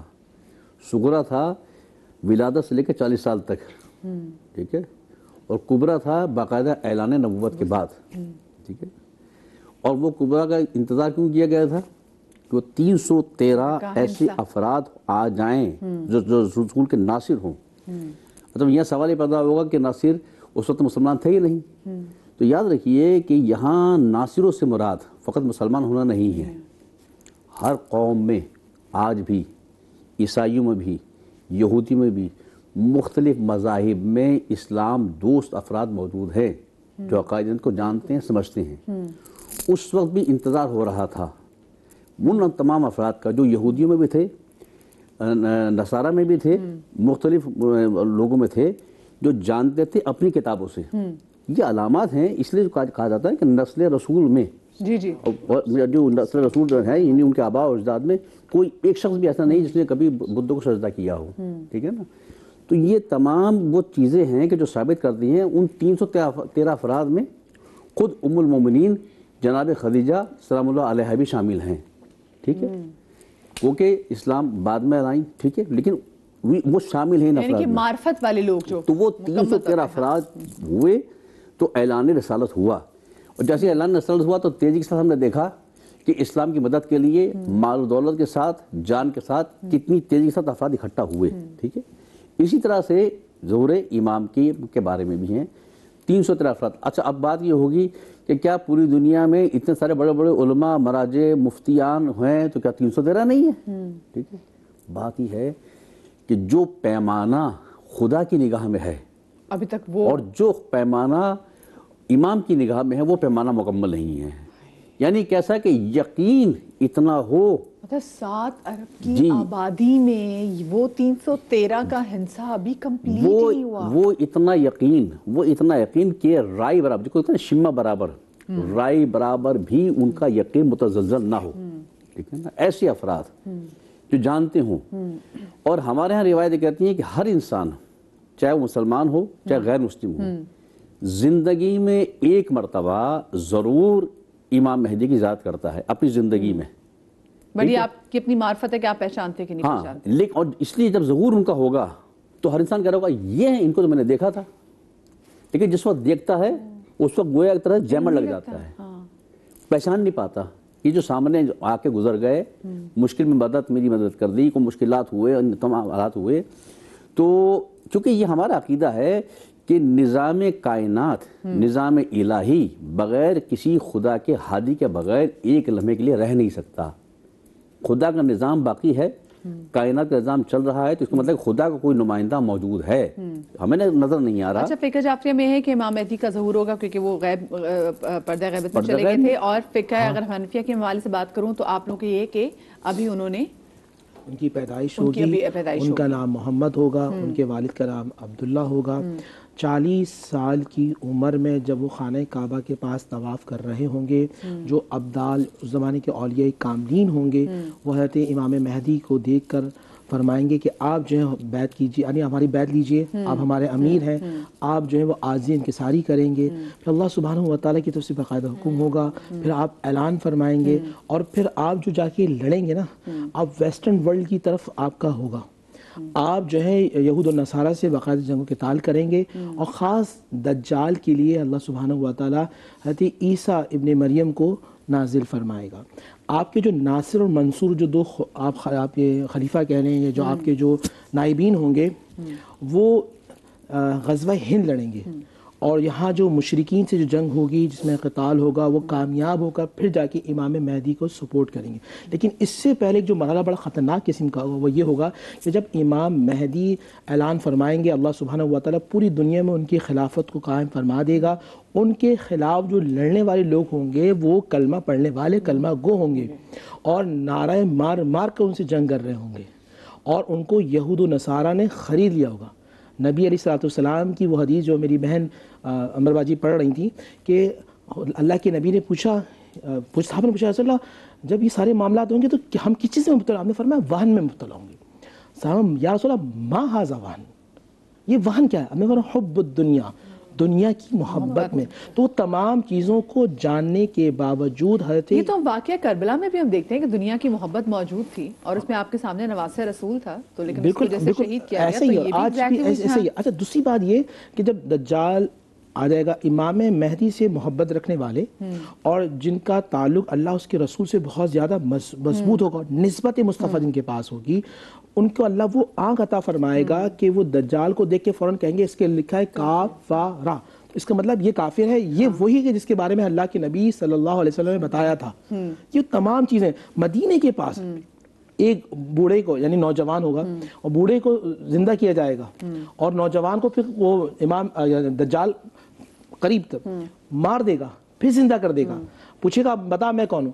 وہ کہے گا میرا یقین اللہ کے نبی کی ذات پر کہ تو کافر ہے، تو دجال ہے، تو وہ ہے کاذب کہ جس کے بارے میں اللہ کے نبی صلی اللہ علیہ وسلم، یعنی یہ فتنوں کا زمانہ، چاروں طرف فتنے ہوں گے، ایمان بچانا بڑا آپ بھی مشکل دیکھیں ہے۔ ایمان بچانا واقعی بڑا مشکل ہے۔ اور آج کل کے ذرا فیشن کے والے سے بات کریں عمران بھائی، تو I'll start from you، اس کے بعد پھر میں آپ کی طرف بھی آؤں گی۔ جو خواتین کے بہت سارے فیشن ایسی کہا جاتا ہے، کوئی نشانی میں آتا تھا کہ جی جو خواتین بالے سے بنائیں گے جو کہ اونٹ کی کوہان جیسے ہوں گے، اور ہم اکثر دیکھتے ہیں کہ آپ اگر جائیں، آپ عمرے پہ جائیں، آپ زیارات پہ جائیں، تو وہاں پہ تفتیشیوں میں اسپیشلی پکچر بھی لگی ہوتی کہ آپ نے ایسے عبایا نہیں اوڑھنا، کیونکہ یہ ایک طرح سے نشانی ہے۔ تو وہ ان نشانیوں میں ہمارے پہناووں میں ایسی کیا کچھ چیزیں جو تھیں آ گئی تھیں؟ جی بہت ساری نشانیاں، جس طرح بھی ذکر بھی کی گئی نا کہ باندی اپنے آقا کو جنے گی، خواتین لباس پہن کے، کاسیات عاریات، لباس پہن کے بھی برہنہ ہوں گی، تو یہ ایک مین نشانی۔ پھر وہ ان کا جو جوڑا ہوگا اونٹ کے کوہان کی طرح ہوگا، اور لوگ مسجد میں نرم نرم سواریوں میں بیٹھ کر آئیں گے، گیٹ پر اتریں گے، اور ان کی عورتوں کی جو سروں پہ اونٹ کے کوہان کی طرح جوڑا ہوگا۔ فی نفسی جوڑا باندھنے میں کوئی گناہ نہیں ہے، منع نہیں ہے، لیکن عام پبلک کے سامنے تو کھلے بال یا بند بال یا جوڑا کچھ بھی وہ گناہ ہے۔ تو یہ نشانیاں بتائی گئیں۔ تو کاسیات عاریات کا جملہ خاص طور پہ یہ بہت ایک کلکنگ ہے کہ لباس بھی پہنے ہوئی ہوں گی وہ، اس کے باوجود بھی برہنہ شمار ہوں گی۔ تو اس میں دونوں طرح کا ہے کہ ویسٹرن میں تو بالکل ہی تباہی ہے کہ ظاہر ہے کہ لباس ان کا برائے نام ہی رہ گیا، اور مسلمانوں میں کچھ خواتین ایسی ہیں کہ جو لباس پہن کے بھی اس طرح کا لباس پہننا کہ جس سے ان کا جو ہے نا خد و خال سب نمایاں ہوں، تو یہ بھی اس کے اندر شمار ہوتا ہے کہ لباس پہن کے بھی بے لباس ہو جانا۔ یہ خاص نشانی بیان فرمائی گئی۔ تو رسول اکرم صلی اللہ علیہ وسلم یا قرآن کریم میں جو آتے ہیں احکامات وہ آتے ہیں نا، یدنین علیہن من جلابیبہن، کہ وہ جلباب یعنی اوڑھنی اپنے اوپر ڈال لیں۔ خواتین کا ایک تو لباس ہے جو جسم سے ٹچ ہو رہا ہے، پھر اس لباس کا بھی پردہ ہے کہ اس لباس کے اوپر بھی کوئی جلباب اوڑھ جائے، جلابیب اوڑھ لی جائیں، تاکہ وہ اندر سے ان کا خد و خال بھی پوشیدہ ہو جائے۔ تو یہ جو نشانی بیان کی گئی کہ اس طرح کے ان کے وہ جوڑے بنے ہوئے ہوں گے اور باندی اپنے آقا کو جنے گی، تو زمانے ماضی میں ایسے بھی ہوا کہ یعنی بہت سارے پہلے تو باندیوں کا زمانہ ہوتا تھا نا، کہ وہ بادشاہوں کی جو باندیاں ہوتی تھیں ان سے جو اولاد ہوتی تھی مستقبل میں جا کے اس باندی کی اولاد وہ بادشاہ بن جاتی تھی۔ دجال کی جہاں تک بات تھی، پہلے میں نے تھوڑی سی بات میں نے ذکر کی تھی، تھوڑا سا میں اس کو اور ذکر کرنا چاہوں گا۔ دجال جب ظاہر ہو جائے گا، اس کے پاس پاورز جو ہوں گے، تو اس میں بہت سارے پاورز اب بالکل کلیئر واضح ہو گئے کہ حدیث میں آتا ہے کہ جہاں اس سے لوگ فالو کریں گے، ان کو خوش کریں گے، تو وہ وہاں پہ برسات کرے گا۔ تو آج کل آرٹیفیشل بارش کا بھی نظام آ گیا ہے کہ جہاں مرضی ہوتی ہے بارش کا سسٹم ایسا ہے کہ ہوا میں کچھ چیزیں کی جاتی ہیں پریکٹیکل، اس سے وہاں اس علاقے میں بارش ہو جاتی ہے۔ تو وہ لوگوں کو اپنی خدائی کا دعوت ثابت کرنے کے لیے کہ جی میں خدائی پاور کا حامل ہوں، وہ دکھائے گا کہ دیکھو میں نے یہاں پہ خوشحالی پیدا کر دی، بارش ہوئی، زمین زرخیز ہو گئی، سرسبز و شاداب ہو گئی۔ تو ایک ہاتھ میں دوزخ جنت کا مطلب یعنی دو چیزیں پاور ہوں گی اس کے پاس کہ جو اس کو فالو کرے گا کہے گا آؤ جنت میں، وہ جنت میں بھیجے گا۔ تو آپ نے فرمایا کہ وہ بظاہر تو جنت ہوگی لیکن اندر سے دوزخ ہوگی، ان کے ایمان برباد ہو جائے گا۔ اور جن کو وہ مومن جو اس کو انکار کریں گے کہ تو کافر ہے، ان کو قتل کر کے دوزخ میں پھینکے گا تو ان کے لیے جنت ہوگی۔ مدینہ طیبہ کے دروازے کے اندر اس کا دخول نہیں ہوگا، یعنی مدینہ طیبہ کے شہر میں بھی نشانیاں بنی ہوئی ہیں، سنگ میل بنے ہوئے حدود حرم کے، مکہ مکرمہ میں بھی ہیں۔ جب وہ پوری دنیا کو لڑتا جھگڑتا فتح کرتا ہوا وہاں تک پہنچ جائے گا تو اس کے دروازے پہ جا کے اس کو روک لیا جائے گا۔ اور وہاں پہ آج بھی ایک پہاڑ مدینہ طیبہ کے نواح میں نظر آتا ہے جو ایک بادشاہ نے بنوایا تھا، لیکن بعد میں اس کو بتایا گیا کہ تو وہی جگہ ہے جہاں پہ دجال کو آ کے قیام کرنا ہے، تو اس محل کو پھر ویران چھوڑ دیا گیا۔ تو ممکنہ صورت ہے کہ وہاں کبھی وہ دجال پہ قیام کرے۔ اچھا ایک چیز آپ نے مدینہ طیبہ کے حوالے سے بات کی، تو مدینہ کے حوالے سے طیبہ تھا کہ یہاں پہ غیر مسلم قدم نہیں رکھ سکتے، اور ہم بھی جب عمرے کے جا رہے ہوتے ہیں، لیکن ہم نے اس کے بعد دیکھا کہ کس طریقے سے ہمارے ہمسائے ملک کی جو وہاں کی کیا کہتے ہیں مائنورٹیز کی جو منسٹر ہے جو کہ سمرتی ایرانی ہو ہر سیلف ہندو، وہ مدینہ وہ جو وہاں گئی تھی جو حج کے سارے معاملات والے دیکھنے کے لیے، تو ہم نے وہ چیز بھی ایک ڈفرینٹ دیکھی جو پہلے کبھی نہیں دیکھی تھی تاریخ میں۔ کچھ چیزیں دیکھیں اس میں ایگزامشن یوں ہے کہ اگر کوئی قانون یا کوئی چیز کوئی سپورٹ کے لیے کوئی چیز چاہیے اور اس کو وہاں کے جو بااختیار لوگ ہیں اس کو اگر پرمیشن دیتے ہیں، جیسے حضرت عمر بن الخطاب رضی اللہ تعالیٰ عنہ امیر المومنین جب تھے تو فیروز لولو مجوسی، وہ حالانکہ مجوسی تھا اور غیر مسلم تھا لیکن وہ ٹیکنیشین تھا، وہ فن کا ماہر تھا، تو اس کے بارے میں خاص سفارش کی گئی تھی۔ حضرت مغیرہ بن شعبہ نے سفارش کی تھی، فنکار ہے یہ، فنان ہیں، تو اس کو آپ بلا کے دیکھیے، تو انہوں نے حضرت نے اس کو اجازت دی تھی، آ گیا تھا۔ تو کسی خاص ٹیکنیکلی اگر اس کے لیے بلایا جائے تو آ سکتے، پبلکلی ویسے عام جانا آنا حرمین دونوں جگہ منع ہے۔ تو دجال بہرحال وہ دروازے پہ آئے گا، جس طرح مفتی نور صاحب نے ذکر کیا کہ وہ قتل کرے گا، تو وہ ایک نوجوان کے 2 ٹکڑے کر دے گا تلوار سے، وہ جب مر جائے گا اس کو دوبارہ باڈی جوڑے گا، جڑ جائے گی، اور وہ کہے گا اب تو تجھے یقین آ گیا کہ میں نے تجھے مار کے دوبارہ زندہ کر دیا، تو وہ کہے گا اب تو مجھے اور یقین ہو گیا کہ رسول کریم صلی اللہ علیہ وسلم نے فرمایا تھا، بالکل سچ فرمایا تھا کہ یہ بھی فرمایا کہ نشانی ہے۔ وہ کہے گا نوجوان کہ حضور پاک صلی اللہ علیہ وسلم نے یہی فرمایا تھا کہ وہ موت دے گا زندہ کر دے گا، تب تو مجھے اور یقین ہوگا تو ہی دجال ہے۔ تو بہرحال اس طرح وہ زرخیزیاں دھوکے بازی لوگوں کے ساتھ آرٹیفیشل طریقے سے کرے گا، اور بہت قریب ہم اس طرف جا رہے ہیں. اور یہ جو آرٹیفیشل روبوٹ بن گئے باقاعدہ انسانی صورت میں، اور لڑکیاں بن رہی ہیں اور باقاعدہ ٹیچر آگے پڑھا رہی ہیں، بالکل یہ تو ظاہر ہے جو اے آئی کا زمانہ آ گیا ہوا ہے. ہاں تو یہ ساری چیزیں یعنی اس لیول پہ پہنچ چکی ہیں کہ جہاں پہ اب قیامت کی گھنٹی کسی وقت بھی بج سکتی ہے. آلسو دیکھیے میں دیکھ رہی ہوں کہ اے آئی کی وجہ سے اب لٹرلی ہم نے خود جو سوچنا کچھ بھی کرنا جو بند ہو گیا. ہم کچھ بھی ایسی چیزیں تو ہم فوراً جی چیٹ جی پی ٹی پہ چلے جاتے ہیں اور اے آئی سے رابطہ کرتے ہیں، اور جتنی بھی کریٹیوٹی کی بھی چیزیں یعنی کہ جو اپنا دماغ جہاں پہ لگانا تھا ہم اپنا دماغ نہیں لگا رہے اور ہم اس پہ منحصر کرنے لگے. تو ایگزیکٹلی والی چیز ہے کہ اس کو فالو کر رہے ہیں. ہم سروس کرنے کے لیے رپورٹ آ گئے ہیں کہ وہ کھانا سرو کر رہے ہیں ہوٹلوں میں، پاکستان میں تھوڑا پیچھے، باقی دوسری دنیا کے اندر سارے رپورٹ وہ باقاعدہ آواز نکال رہے ہیں، بات کر رہے ہیں. پھر وہ موبائل کے اندر چیٹ آ گئی کہ آپ اس سے بات کر رہے ہیں، آپ کو پورا کنورسیشن کر رہے ہیں. جی صحیح باتیں کرتی ہے آپ سے، بالکل جی ہمارے فون میں اسپیشلی. اچھا وہی بات ہے، ہم نے جیسے خواتین کے حوالے سے بات کی تو دیکھیں عائشہ مردوں کے حوالے سے بھی ایسے قیامت کی نشانیوں میں ان کو بھی بتایا گیا کہ ان کی، میں نے بہت سی جگہوں پہ یہ پڑھا تھا کہ جی جو مرد ہیں وہ عورتوں کے لباس پہنیں گی، عورت جو ہے وہ مردوں کے لباس پہنیں گے. بالکل ایسا ہی ہے. اور آج ہم دنیا میں دیکھتے ہیں، دنیا بھر میں کیا مسلمانوں کو خاص طور پر دیکھتے ہیں کہ بچیاں بھی اور ہمارے لڑکے، نوجوان لڑکے بھی صرف لباس اختیار نہیں کریں، ان کی وضاقتہ باقاعدہ طور پر وہ اختیار کر رہے ہیں. ہم نے بہت ساری چیزیں ہم اپنے معاشرے میں دیکھتے ہیں کہ ایسی اپنے اطوار بنا لیے ہیں کہ لڑکے اور لڑکی میں فرق کرنا ہمیں مشکل ہو گیا ہے. بعض اوقات ہم دیکھ کر پہچان بھی نہیں پاتے ہیں کہ یہ لڑکا ہے یا لڑکی ہے. ٹھیک ہے، تو آج کے زمانے میں اسی چیز کو اختیار کیا جا رہا ہے جس کو نبی صلی اللہ علیہ وآلہ وسلم نے ممنوع کہا تھا. نبی نے تو یہ کہا ہے کہ آپ غیر مسلموں جیسی ایسے کام بھی نہیں کر سکتے جو غیر مسلم کر رہے ہیں، اس چیز سے بھی روکا گیا ہے. تو ہم تو وہ کام کرتے ہیں، وہی کام کر رہے ہیں دراصل جو نبی نے جن چیزوں سے ہمیں منع کیا ہے. ضرورت اس امر کی ہے کہ اس وقت کو ہم پہچانیں کہ جب قیامت میں نہ ماں اپنے بیٹے کو پہچانے گی. پہچاننا یہ نہیں ہے کہ اس کی یادداشت ختم ہو جائے گی. نہ پہچانا مطلب کہ جیسے کسی کے پاس کوئی اپنے اعمال کا ذمہ دار خود ہوگا. جی ہاں، جیسے کسی کے پاس مال آ جاتا ہے اور وہ دیکھتا ہی نہیں ہے، جیسے پہچانتا ہی نہیں ہے، نظریں پھیر لیتے ہیں. نظریں پھیر لیتے ہیں. ایسے ہی ماں، ہم امی سے کتنی محبت کرتے ہیں نا، مائیں نہیں دیکھیں گی اپنے بچوں کو نفسی نفسی، میری جان میری جان. باپ اپنے بیٹے سے کتنی محبت کرتا ہے، اس وقت کوئی کسی کو نہیں پہچانتا ہوگا.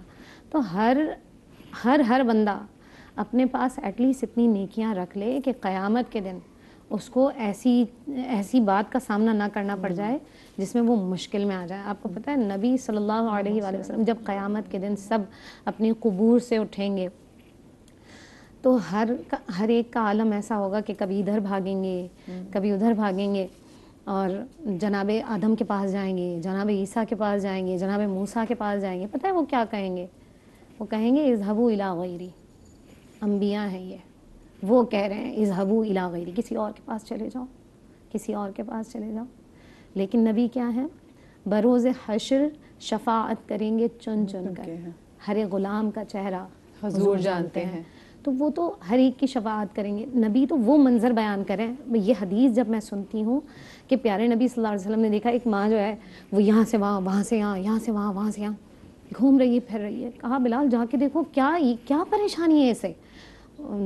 پیارے نبی کو آ کے کہتے ہیں بچہ گم ہو گیا ہے اس کا. تو کہا کہ دیکھتے ہو کیسے پھرتی ہے یہاں سے وہاں بے قرار. پیارے نبی کہتے ہیں ایسے ہی میں اپنے ایک ایک امتی کو پہچانوں گا، تلاش کر رہا ہوں گا، ڈھونڈتا ہوں گا. اور نبی ہمیں ہمارے چہروں سے پہچانتے ہوں گے. ہمارے اگر اعمال ایسے ہوئے کہ اس قابل ہی نہ ہوئے ہم کہ نبی کو ہم چہرہ دکھا سکیں، اس وقت ہم کیا کریں گے؟ جب ہم نبی کے سامنے جائیں گے اور ایسے اعمال ہمارے پاس ہوں کہ بالکل خالی، کیا کریں گے ہم؟ مطلب ہمارے پاس تو تیاری نہیں نا مدیحہ، تیاری نہیں. یہ ایگزیکٹلی تیاری کے والے سے بات کرنی. اور وہ جب نبی جن کے ہم اپنے آپ کو بڑا پراؤڈ امتی بھی کہتے ہیں، تو وہ پراؤڈ امتی کی بڑے اس پہ ذمہ داریاں بھی آ جاتی ہیں کہ آپ نے بھی دیکھنا ہے کہ جیسے انہوں نے جاتے ہوئے کہا کہ 2 چیزیں چھوڑے جا رہا ہوں، فقط ایک اللہ کی کتاب اور اپنے اقرب.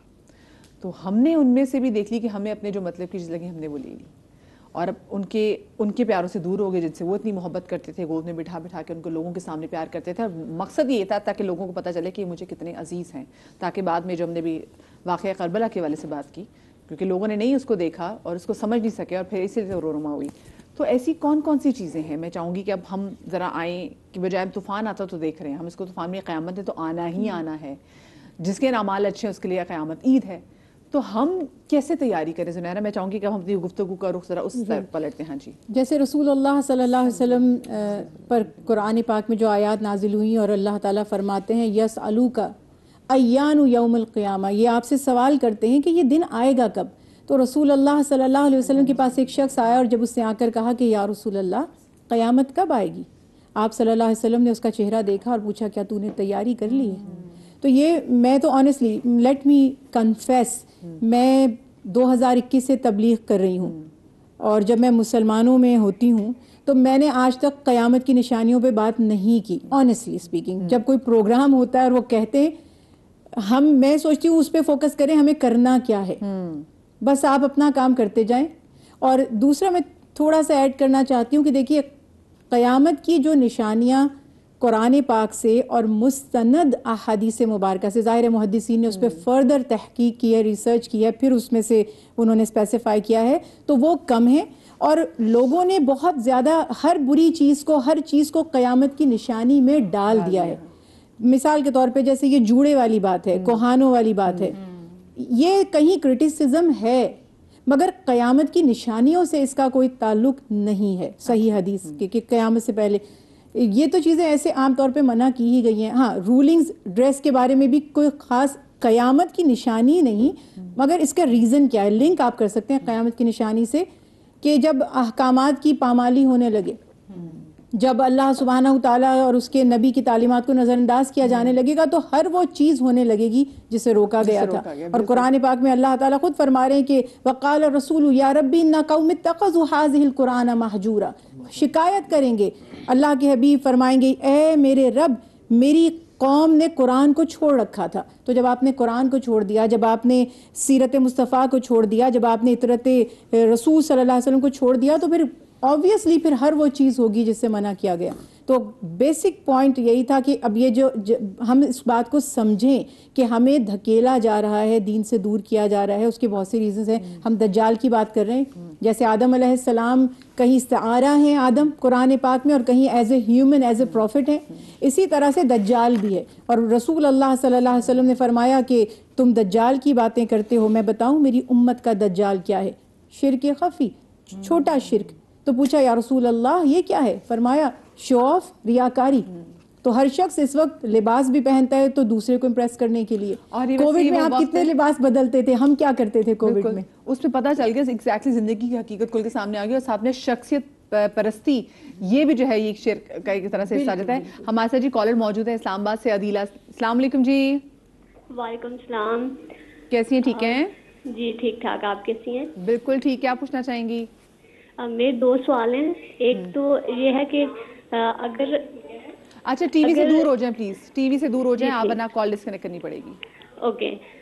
میرے دو سوال ہیں. ایک یہ کہ قیامت کی چھوٹی بڑی نشانیوں سے جو ہے وہ نشانیاں تو ہمیں پتہ ہے, کیا یہ بھی نشانیوں میں شامل ہے کہ آج کل لڑکیوں کے بہت زیادہ مسئلے ہیں شادی کے حوالے سے کہ شادیاں نہیں ہو رہی ہیں, لڑکیاں زیادہ ہو گئی ہیں, لڑکے کم ہو گئے ہیں, کیا یہ بھی قیامت کی چھوٹی نشانیوں میں ہے؟ اور دوسرا میرا یہ کوشچن ہے کہ ہم نے سنا ہے کہ مردوں کے لیے, نیک مردوں کے لیے جنت میں حوریں ہوں گی, نیک مردوں کو جنت میں حوریں ملیں گی, تو کہ عورتوں کو کیا ہوگا؟ کیونکہ یہ جو دوسرا کوشچن ہے نا اس کا آنسر ضرور دیجیے گا. جی مجھے یہ بہت شکریہ سوال پوچھنے کا عدیلہ, آپ نے بہت اچھا سوال پوچھا. ویسے یہ واقعی خواتین پوچھنا چاہتی ہیں. ایک تو انہوں نے کہا کہ جیسے اس میں بھی تھا نشانی میں کہ خواتین کی کثرت ہوگی اور تعداد زیادہ, اور انہوں نے کہا بندوں کو تو اگر نیک ہوں گے تو ان کو تو حوریں ملیں گی, عورتوں کے لیے کیا ہوگا وہاں پہ جنہوں نے نیک اعمال کیے ہیں؟ بسم اللہ الرحمن الرحیم. دیکھیں سب سے پہلے جو ان کا سوال تھا اس کا جواب دے دوں. کچھ جو بات چل رہی تھی قیامت 500 سال کے بعد آئے گی یا 50,000 سال کے بعد آئے گی یا 5 سال کے بعد آئے گی, ابھی آپ کی سانس رکی اور آپ کے لیے قیامت شروع ہو جائے گی اور قبر کے اندر آپ کے سوالات شروع ہو جائیں گے. تو جو آپ کی زندگی ہے اسے غنیمت جانیں اور اللہ سبحانہ و تعالی کے پیارے حبیب حضور محمد صلی اللہ علیہ وسلم کی اطاعت میں گزاریں اور مخلوق خدا کی خدمت کرتے ہیں. 3 چیزیں اپنا لیں, اللہ کی عبادت کریں, رسول کی اطاعت کریں، مخلوق کی خدمت کریں، کامیاب ہو جائیں گے. یہاں بھی کامیاب ہوں گے اور کل قیامت کے دن بھی کامیاب ہوں گے. اب دوسرا سوال کے حوالے سے یہ ہے یہ، اور میں دوسرا سوال اب تینوں سے اس کا جواب لینا چاہوں گی جو تینوں ایک تو یہ کہ جیسے نبی اسلام نے فرمایا اور بالکل جو بڑی آنکھ والی ہوں گی، جو سورہ رحمان کے اندر بتایا گیا کہ ان کو کسی انسان نے نہیں چھوا ہوگا. مردوں کو کہا کہ 72 جو ہے حوریں ملیں گی. اصل میں وائف پروگرام دیکھ رہی ہوتی ہے نا، تو وہ جب ٹھیک ہے. اب میں چاہوں گی کہ ابھی تو صرف آپ جواب سوچ لیں کہ نور بھائی کی وائف بھی دیکھ رہی ہیں، ٹھیک ہے، سب کے گھر والے دیکھ رہے ہیں. تو میں ایک چھوٹی سی بریک لے لیتی ہوں. سب ٹی وی کے پاس آ کے بیٹھ جائیں. اس بریک کے بعد ہم ذرا سوال کا جواب لیں گے. کہیں مت جائیے گا.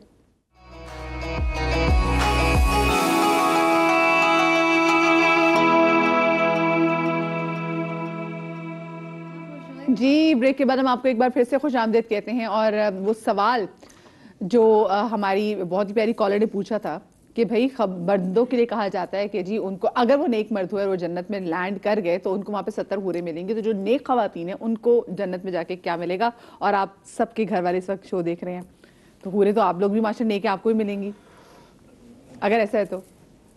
بھابھی بھی دیکھ رہی ہیں، بھابھی بھی دیکھ رہی ہیں. بہت گہری سانس لے کے پھر نہیں سوال کی جواب دینے کی کوشش کروں، گھر جا کے فیس بھی کرنا ہے. اچھا دیکھیں، سورہ رحمان کا میں تذکرہ کر رہا تھا. سورہ رحمان کے اندر نا جو بتایا گیا وہ بڑی آنکھوں والی ہوں گی. کیسی ہیں، کیا ہے، کس طرح ہے، یہ تو ہم نہیں بتا سکتے. قرآن مجید نے کچھ نشانے بیان کیے، اس کے علاوہ ہم ایزیوم نہیں کر سکتے. اب یہ بہن کا جو سوال تھا، مردوں کو تو عورتیں مل گئیں. بہت ساری ایسی ہماری بہنیں کہ جو انتقال کر جاتی ہیں، ان کی شادی نہیں ہوتی، ان کے لیے پھر کیا ہے؟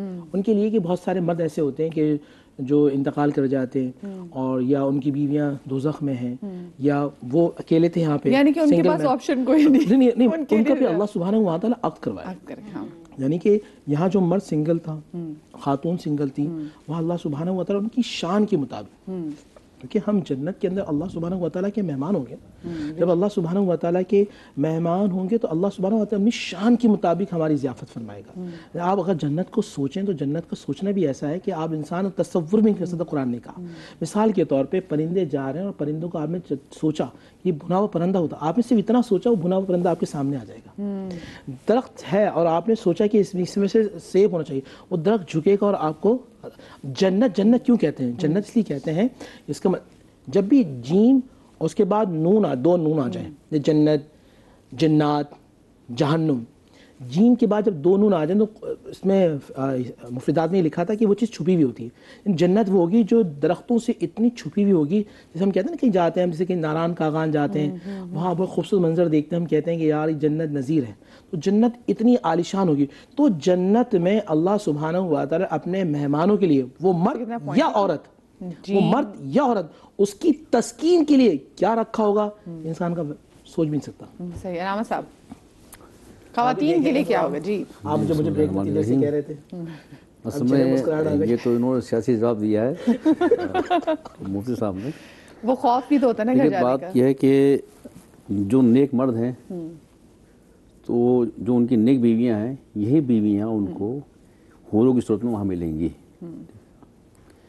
اچھا جو خواتین ہیں ان کے لیے بھی یہی چیز ہے کہ جو نیک مرد ان کے ہوں گے اللہ انہی مردوں کو وہاں جنت میں ان کو عطا کرے گا. لیکن یہ کانسیپٹ الگ ہے کہ 70 مرتبہ تو بھائی اللہ قادر ہے نا، اسی ایک خاتون کو 70 مختلف روپوں دیتا رہے گا اس کو، ٹھیک ہے نا. اور یہی جو مرد ہے جو اس کا شوہر دنیا میں موجود تھا پروردگار عالم، اس کو یہی تصور جو ہے، حقیقت کیا ہے یہ تو خدا بہتر جانتا ہے کہ قرآن کے اسرار و رموز، سورہ رحمان کے اسرار و رموز خدا کے علاوہ، یہ خدا کے حبیب کے علاوہ کوئی نہیں جانتا ہے کہ اس کے اسرار و رموز کیا ہیں. بہت ساری باتیں اس طرح سے بھی ہیں جیسے کہ ہم اپنے بچوں کو کوئی تربیت کو کہتے ہیں نا کہ بیٹا یہ کام کرو گے تم ہمیں یہ دیں گے، ٹھیک ہے نا. بچہ اس کے تصور کے اندر ہی وہ اچھے کام کر رہا ہوتا ہے کہ میں نے والد میں وعدہ کیا یہ جی مجھے. اس کا مطلب ہے یہ بات کہنے میں کوئی آر نہیں کہ نفسیات کو دیکھ کے وعدہ کیا گیا. تو یہ بہت ساری چیزیں ایسی ہیں کہ خدا خالق ہے نا ہمارا، ہماری نفسیات سے خدا زیادہ کون واقف ہوگا؟ وہ خالق ہے ہمارا، وہ جانتا ہے کہ یہ بندہ جو ہے اس کو جب تک کچھ ملنے کی توقع نہ ہو کوئی کام نہیں کرتا. ایون یہ کہ عبادت بھی یہ توقع پہ کرتا ہے کہ نماز پڑھ رہا ہوں، روزے رکھ رہا ہوں، کس لیے جنت ملے گی، ٹھیک ہے. اگر آج اسی بندے پر یہ کر دیا جائے کہ فجر کے بدلے اتنے روپے تمہیں دینے ہیں، ظہر کے بدلے اتنے روپے دینے ہیں، عصر کے بدلے اتنے روپے دینے ہیں، کتنے نمازی ہوں گے جب دینے کی بات آ جائے گی؟ ابھی چونکہ مل رہا ہے نا تو ملنے کے شوق میں ساری عبادتیں کر رہا ہے، ٹھیک ہے نا. اسی طرح سے اس کی ازدواجی زندگی ہے اپنی، ٹھیک ہے. ازدواجی زندگی کے اندر بھی یہ ایک یعنی مرد اور عورت دونوں کو تسکین دینے کے لیے، ایک دنیا کے لیے، اگلی دنیا کے لیے آمادہ کرنے کے لیے، اس دنیا کو بہترین گزارنے کے لیے یہ تمام چیزیں بیان کی گئی ہیں. در حقیقت جو ہے مطلب جو تھوڑا سا مطالعہ میرا ہے جو سمجھا ہو سکتا ہے کہ بعین ہی ایسا نہ ہو، ٹھیک ہے نا، لیکن یہ ہے کہ جو تصور ہی ہے تصور یہی ہے اس انداز میں، ٹھیک ہے نا. وہاں کی زندگی یہ والی زندگی نہیں ہوگی، ٹھیک ہے نا. وہاں کی زندگی کچھ اور زندگی ہوگی. وہاں جو بھی سکون کے لیے نیک مردوں اور خواتین کے لیے جو خدا بہتر جانتا ہے، لیکن ظاہر یہی ہے کہ جو غلمان سے مراد جو ہے نا کہ عورتوں کو غلمان ملیں گے، غلمان سے مراد یہی مرد ہوں گے، ٹھیک ہے، جو خدا بہتر جانتا ہے. ہاں جو اب اس میں یہ سوال الگ آ جاتا ہے کہ جو جن کا ٹھکانہ جو ہے وہ جنت نہیں ہے، جہنم ہے، جی وہ مرد اور وہ عورتیں جو جنت میں نہیں جائیں گی، دوزخ میں جائیں گی، تو وہاں کیا سب کمارے رہیں گے، اکیلے رہیں گے؟ جو خدا بہتر جانتا ہے کہ ان کے جوڑے کیسے بنائے گا وہ. صحیح، جی، کیونکہ وہاں پہ بھی جوڑے تو اللہ نہیں بنانے. جی بڑا اہم ٹاپک ہے اس پہ. مجھے عمران بھائی کے سوال کا شدت سے اب اس پہ ہمیں ایک پروگرام بھی باقاعدہ رکھنا چاہیے، لیکن میں اپنا حوروں پہ پوائنٹ آف ویو دیتا ہوں. چونکہ حوروں پہ بھی ڈسکشن ہوتی ہے، کچھ علماء تو اس کا اسکالر، علماء تو نہیں، اسکالر اس کا انکار کرتے ہیں حور کوئی مخلوق ہی نہیں ہے. پہلے میں اس کو دنیا کی مثال دیتا ہوں. رسول کریم صلی اللہ علیہ وسلم کی اس حیات طیبہ میں دنیا میں بھی آپ کی 11 ازواج مطہرات ہوئی ہیں، 9 بیک وقت آپ کے عقد مبارک میں رہی ہیں. حضرت امام حسن رضی اللہ تعالیٰ نے ان کا کثرت سے ازواج کا منقول ہے مختلف روایت کے اندر کہ آپ کے مختلف ازواج ہوئی ہیں. اور دوسرے نمبر پر آتی ہیں باندیاں.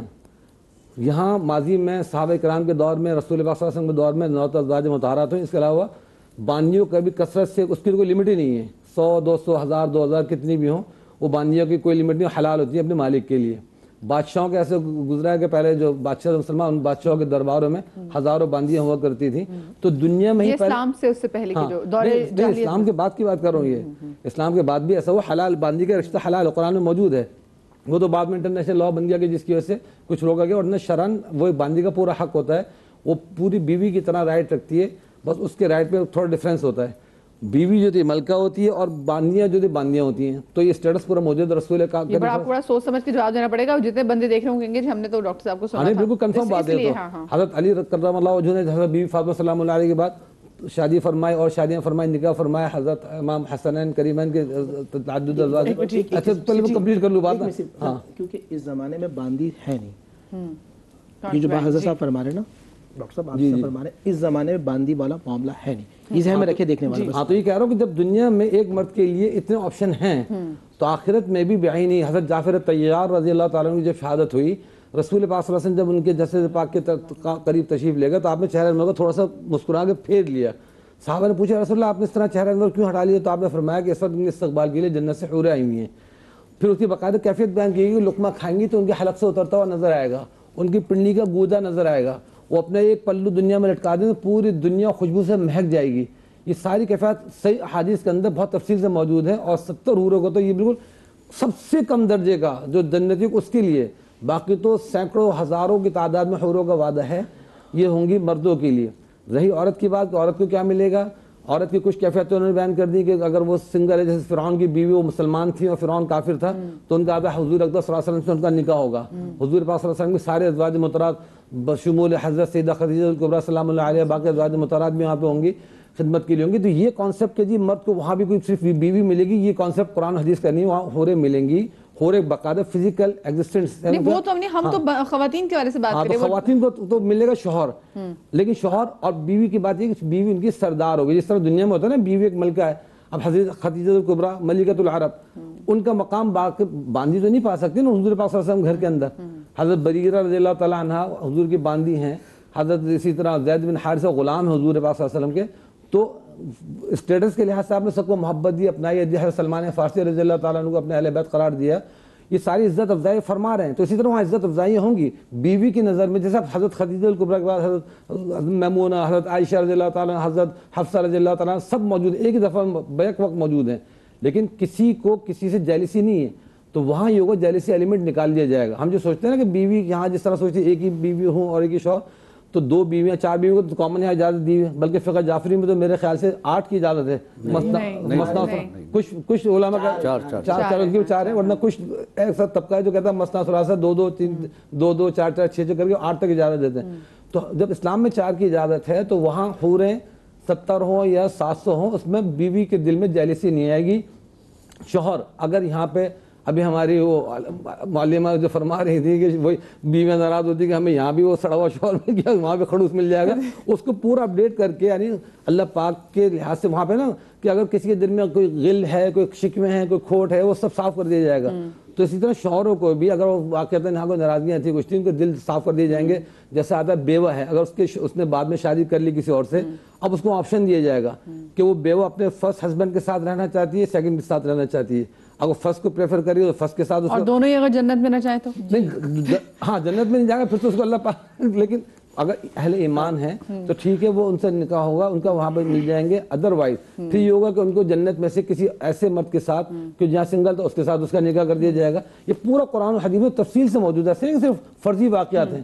یہ پورے علماء اہل سنت کے نزدیک تفصیل کے ساتھ ان چیزوں کی حقیقت موجود ہے کہ حوریں ایگزسٹ کرتی ہیں, انتہائی خوبصورت ہیں, خوشبو والے ان کے بال بہت سب کچھ ہے, اور جب رمضان آتے ہیں تو وہ پوری تیار کی جاتی ہے.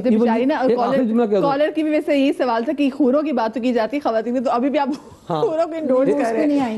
ایک بات کمپلیٹ کر دوں, ایون یہ بھی ہوتا ہے کہ جب دنیا میں اگر کوئی بیوی شوہر کو تنگ کرتی ہے تو اوپر سے حور اس کو دیکھ کے کہتی ہے کہ تھوڑے دن کا تیرے پاس مہمان ہے تو اس کو تنگ کر لے, جب یہ ہمارے پاس آ جائے گا تو ہم اس کی بڑی جو ہے رسپیکٹ کریں گے, احترام کریں گے. یہ تو حدیث کے اندر آتا ہے کہ اس طرح اس کو باقاعدہ وہ خطاب کرنے. اس لیے میں سوچی کہ وہ بندہ کتنا نیک ہوگا کہ جس کے لیے, اور اس کے لیے آپ کو نیک ہونے کے بارے میں بھی آ رہے ہیں. دیکھیں یہاں پر بہت ڈیٹیلڈ بات کی گئی, لیکن ابھی بھی مجھے لگتا ہے وہ سوال کے جواب کہیں نہ کہیں پھر بھی باقی اس کی گنجائش ہے. دنیا میں بیوی کو ایک ہی شوہر ملتا ہے نا, ایک وقت میں 4 شادی نہیں کر سکتی, تو اسی طرح وہاں بھی شوہر تو ایک ہی ہوگا, وہاں ڈیفرنٹ نہیں ہو سکتے, الگ سے نہیں ہوگا, یہ کنفرم ہے. ہاں لیکن ضروری نہیں کہ وہی شوہر. یہ آپ نے کہاں سے کنفرم کیا ہے؟ تو قرآن حدیث میں ہے, کہاں ہے دکھائیے. نہیں آپ دنیا میں دیکھیں بیوی 2 شوہر کر سکتی ہے, نہیں دنیا میں نہیں کر سکتی. دنیا میں مرد سونا نہیں پہن سکتا, ریشم نہیں پہن سکتا, آخرت کے اندر عورت شراب نہیں پی سکتا. آخرت میں عورت کا کہیں نہیں آتا کہ عورت کے ساتھ 2 شوہر 4 شوہر ہوں گے, ایسا عورت کا نہیں آتا. سم ریزن جی انشاءاللہ اس پہ بات کرتے.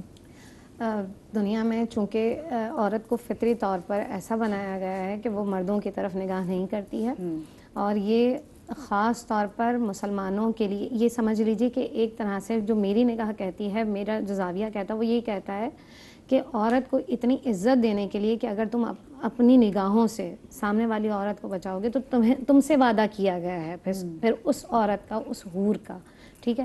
فطری طور پر عورت کے اندر اللہ تعالیٰ نے یہ چیز رکھی ہے کہ وہ ایک مرد کی موجودگی میں دوسرے مرد کی جانب فطری طور پر وہ نہیں جاتی ہے, ٹھیک ہے. یہی وجہ ہے کہ اس چیز کا وعدہ نہیں کیا گیا ہے, جب دنیا میں ہی اس کو فطری طور پر اس طرح سے نہیں بنایا ہے, اسی لیے جبلت میں نہیں ہے, اسی طرح سے جو مرد ہے اس کے پاس اگر ایک عورت ہے, دوسری بیوی بھی موجود ہے, وہ تیسری کی جانب لازمی بڑھتا ہے. وہ آپشنز پہ نگاہ رکھتا ہے کہ ہاں میرے پاس 4 آپشنز ہیں, میں یہ کر سکتا ہوں, اسلام نے اجازت دی. لہٰذا اسی لیے مردوں کے لیے یہ چونکہ بہت زیادہ اہمیت کی حامل تھی یہ بات, تو اس لیے اللہ نے اس چیز کے انعام کا ذکر کیا ہے کہ اگر تم گناہوں سے بچتے ہو, اپنی نگاہوں کی حفاظت کرتے ہو, اپنی شرمگاہوں کی حفاظت کرتے ہو, تو پھر یہ وعدہ ہے حوروں کا, ٹھیک ہے. تو اگر اور پھر یہ صرف حوروں پہ ختم نہیں ہوئی یہ بات, جنتیں, ایسی جنت جس کے نیچے نہریں رواں ہیں, ایسی جنت جس پر آپ صرف تصور کریں گے کہ فلاں سے ملاقات کرنی ہے آپ فوراً پہنچ جائیں گے, غذائیں فراہم کی جائیں گی, بہترین لباس, عورتیں کیا چاہتی ہیں, بہترین لباس دیے جائیں, اچھے گھر ہوں, ان تمام کا تو وعدہ. پھر آپ کس چیز کا خدا سے وہ کرتے ہیں کہ ہمیں حوروں کے علاوہ کچھ اور ملے, اتنی سارے انعامات. وہ تو آپ جب ان نعمتوں کو جنت میں دیکھیں گے تب آپ کہیں گے کہ اللہ تعالیٰ اتنی مہربانیاں مجھ پر.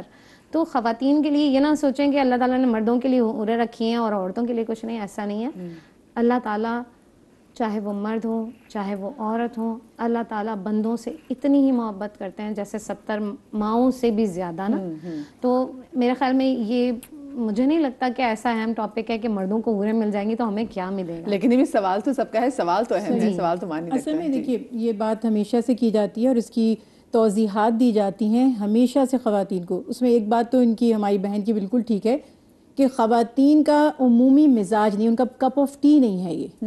ایون ایک بچہ بھی ہو جائے تو خواتین کو اتنا زیادہ بچے میں ہی وہ پوری لائف گزار سکتی ہے اپنی، اگر وہ چاہے تو اپنا مائنڈ آف کر سکتی ہے اگر وہ چاہے. سمیرا جی کہ ہمارے ہاں خواتین کی اگر ڈیورس بھی ہو جائے، وہ بیوہ بھی ہو جائے، تو وہ اپنے بچے کو لے کے اپنی ساری زندگی گزار دیتی ہے، وہ نہیں شادی کرتی چاہے وہ فائنینشلی جتنی بھی ویک ہو. لیکن دوسری جانب ہم مردوں کو دیکھیں فائنینشلی اسٹرانگ بھی ہوں، بچے بھی ہوں، لیکن پھر بھی وہ تو یعنی ایک یہ طبعی طور پر مرد کی ضرورت ہے اور اس کی ایک طرح سے ویکنس ہے جو کہ عورت کی نہیں ہے. اس پہ بہت ڈیٹیل سے بات ہو سکتی تھی، اب ہم ظاہر نہیں کر رہے اور کھل کر بھی بات نہیں کر رہے. دوسرا یہ کہ اسلام حیا کا مذہب ہے، اس میں نہ صرف خواتین کے لیے بلکہ مردوں کے لیے بھی حیا کا عنصر ہے. اور مجھے اچھی طرح میں بالکل اس سے مجھے کوئی خدا نخواستہ اعتراض نہیں ہے، اللہ جتنی مرضی حوریں مردوں کو عنایت فرما دیں. لیکن قرآن پاک سے اور احادیث مبارکہ سے اور رسول اللہ صلی اللہ علیہ وسلم کی حیات مبارکہ سے کہ کبھی آپ نے مولا علی سے، کبھی آپ نے عثمان غنی سے، کبھی آپ صلی اللہ علیہ وسلم عشرہ مبشرہ سے کسی سے فرمایا ہو اور حوروں کا نقشہ کھینچا ہو، کوئی مستند روایت نہیں ملتی. جو روایتیں ملتی ہیں حوروں کی کچھ اس میں جو اسپیسیفیکیشنز دی گئی ہے ڈیبیٹیبل ہے، اس پہ محدثین نے بہت کام کیا ہے جو کہ عام لوگ نہیں اس بات کو سمجھتے. دوسرا جہاں تک بات یہ کہ خواتین کو کیا ملے گا، اس میں دیکھیے قرآن پاک کے بیسک اصول کیا ہے. جب اللہ نے متقین کی بات کی، ذالک الکتاب لا ریب فیہ ھدی للمتقین، جب یہ چیپٹر شروع ہوا، یا تو آپ مان لیں کہ متقین میں عورتیں شامل نہیں ہیں تو پھر تو بچت ہو جائے گی، نہیں تو نیچے ہی آگے جب انعامات ان کے بیان کیے جا رہے ہیں، لہم فیہا ازواج مطہرۃ، ان کے لیے اس میں پاک جوڑے ہیں. تو ازواج کا لفظ بالکل عربی میں ایسا ہی ہے جیسے انگلش میں اسپاؤس ہے. تو اسپاؤس میں مرد کا بھی، اسپاؤس میل بھی ہو سکتا ہے، اسپاؤس فیمیل بھی ہو سکتی ہے. تو کوئی ڈسکریمنیشن اوور آل نہیں ہے. یہ سمجھ لیجئے کہ جو نعمتیں جنت میں متقیوں کو دی جائیں گی ریگارڈلیس آف جینڈر دی جائیں گی. یہ جینڈر بائزڈ دنیا ہے، جنت نہیں ہوگی. تو یہ چونکہ ہم میل ڈومینیرنگ ورلڈ میں رہتے ہیں تو اس میں بھی کہیں وہ ایفیکٹ نظر آ رہا ہے کہ جب بیچاری عورتیں اول تو شرم سے سوال ہی نہیں کرتی. کوئی بہن پوچھ بھی لے ہمیں کیا ملے گا، پہلے تو یہ جرت بھی نہیں تھی کہ کیا شرم نہیں آتی ایسی باتیں آپ پوچھ رہے ہیں. اب وہ پوچھ بھی لیں تو انہیں کہا جاتا ہے آپ کے یہ شوہر ہی مل جائیں گے. پھر وہ جو آپ کے سوال اٹھتے کیونکہ فطرت سے ہٹ رہی ہے نا بات، تو سوال اٹھے گا اگر وہ میرڈ نہیں تھی، اگر وہ شوہر برا تھا، اگر وہ خود جنت میں جانے کے لائق ہی نہیں تھا. تو یہ جو آپ توضیحات دیں گے یہ صرف اسپیکولیشن ہے، یہ صرف اسزمپشن ہے، اس کی کوئی گراؤنڈ نہیں ہے.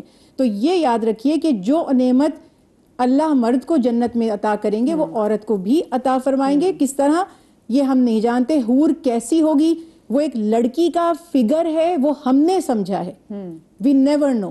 کیونکہ مولا علی فرماتے ہیں کہ دنیا کی نعمتوں کو جنت میں قیاس کرنا جرم ہے. تو یہ تو کچھ ہے ہی نہیں. مطلب آپ جرم کریں گے جب آپ ایک لڑکی امیجن کریں گے حور کی صورت میں. یو نیور نو کہ وہ کس طرح کی ہوگی، وہ کوئی پرندہ ہوگا، وہ کیا ہوگا، یا وہ آپ بیونڈ یور امیجنیشن. تو خواتین کو اور مرد حضرات کو، اور میں یہ کہنا چاہتی ہوں کہ اللہ کے حبیب فرما رہے ہیں اور قرآن پاک میں کہ جنت میں اللہ کی جو سب سے بڑی نعمت ہوگی اللہ کی رضامندی، وَرِضْوَانٌ مِّنَ اللَّهِ اکبر. سب سے بڑی حور نہیں ہے. حور اصحاب رسول کا ٹارگٹ نہیں تھا.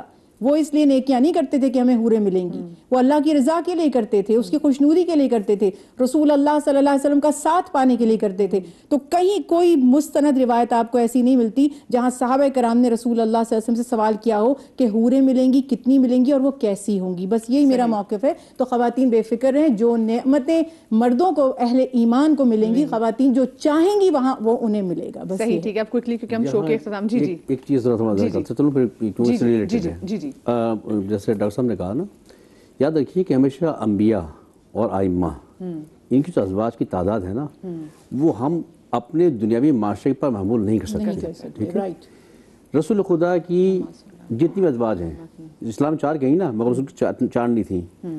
استثناء ہوتا ہے نبی کو معاشرے سے ہٹ کر. دیکھیے کہ رسول خدا کی پہلا عقد ہوا 25 سال کی عمر میں، اور 25 سال تک ہی جناب خدیجہ ان کے ساتھ رہی. یہ 25 سال میں کوئی دوسری عورت نہیں ہے. انسان کی ایک سیکشول لائف جو ہوتی ہے میکسیمم 50 سال ہے، 40 سال کے بعد 50 سال ہے. جو اصل لائف تھی اس میں ایک ہی بیوی تھی.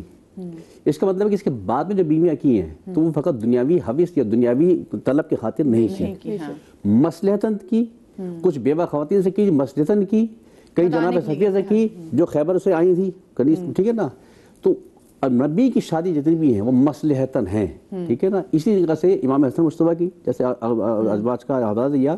اول تو ہمارے ہاں وہ روایتیں ان کو ضعیف سمجھا جاتا ہے جو اتنے نکاح کہہ دیے جاتے ہیں، ٹھیک ہے نا. اتنے نکاح نہیں تھے، خالی صرف تخیلاتی ہیں. وہ اس زمانے کے سیاسی حالات ایسے تھے جو ایک پروپیگنڈا بنایا گیا تھا، ٹھیک ہے نا. تو یاد رکھیے کہ اسی طرح سے مولا کائنات جب تک جناب فاطمہ زندہ رہی کوئی دوسری شادی نہیں کی، ٹھیک ہے نا. جو پرائم لائف ٹائم تھا اس میں دوسری شادی نہیں کی انہوں نے، ٹھیک ہے نا. تو ائمہ علیہ السلام یہ ہستیاں جب ایک ساتھ عقد کرتے ہیں تو دنیاوی مقاصد کے لیے نہیں ہوتا، اس کے پیچھے کچھ مصلحت ہوتی ہے جس کے تحت کیا جا رہا ہوتا ہے. البتہ ہماری جو سوشل لائف ہے وہ تھوڑا مختلف ہے.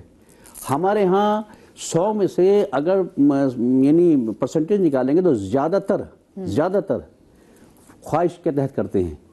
اس کی علامت کیا ہے؟ علامت یہ ہے کہ مساوات نہیں کر پاتے. پھر جب مواسات نہیں کر پاتے تو پھر وہی بجائے وہ ثواب کے گناہ ہو جاتا ہے، ٹھیک ہے نا. اور جو مساوات کر سکتے ہیں تو فقط دنیاوی مقصد کے لیے نہیں کرتے بلکہ وہ جان رہے ہوتے کہ نہیں ہم کسی بیوہ کو سپورٹ کر رہے ہیں، کسی طلاق کا بیوہ کر رہے ہیں یا کوئی بچی بغیر رشتہ نہیں ہو رہا اس کو سپورٹ کر رہے ہیں، تو اس کے اندر وہ مصلحت ہوتی ہے. یہ فطری سی بات ہے کہ جب اللہ نے ایک بیوی آپ کو عطا کر دی تو وہ تمام خواہشات، وہ سارے طلب، جیسے میری بہن نے جملہ کہا، اچھا کہا، بہت ساری باتیں ہم آزاد نہیں کر سکتے، تو وہ تمام طلب پوری ہو چکی ہوتی ہے، ٹھیک ہے نا.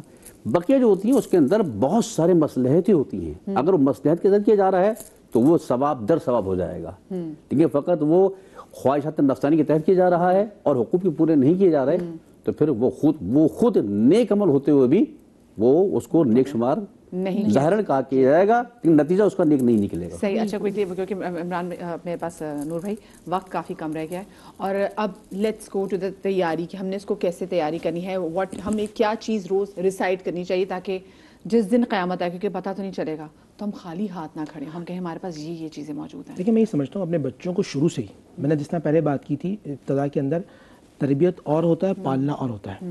تربیت کے اندر آپ قرآن مجید فرقان حمید کی صورتوں کا انتخاب ضرور کر لیجیے. بالخصوص 30واں سپارہ جو اس میں قیامت کے حوالے سے بہت زیادہ ذکر کیا گیا ہے، اس میں عقائد کے حوالے سے ذکر کیا گیا ہے، اس میں انسان کو انسانیت کی معراج پر لے جانے کے تذکر کیا. جیسے اما یتساءلون سورہ نبا کے اندر تلاوت کی جائے، جو آخر کی 30-40 جو چھوٹی چھوٹی صورتیں ہیں وہ اپنے بچوں کو یاد کروائیں چھوٹی سے ابتدا کے اندر. جیسے ہم نے پچھلے پروگرام کیا تھا سورہ کوثر کے حوالے سے کیا تھا، آیت الکرسی کے حوالے سے کیا تھا، سورہ اخلاص کے حوالے. اچھا سورہ اخلاص ان کو یاد کرائیں، اس کا ترجمہ کیا ہے، گاڈ آپ سے کیا باتیں کر رہا ہے. سورہ کافرون میں اللہ آپ سے کیا باتیں کر رہا ہے، سورہ قریش میں آپ سے اللہ کیا باتیں کر رہا ہے، سورہ قدر میں آپ سے اللہ کیا باتیں کر رہا ہے.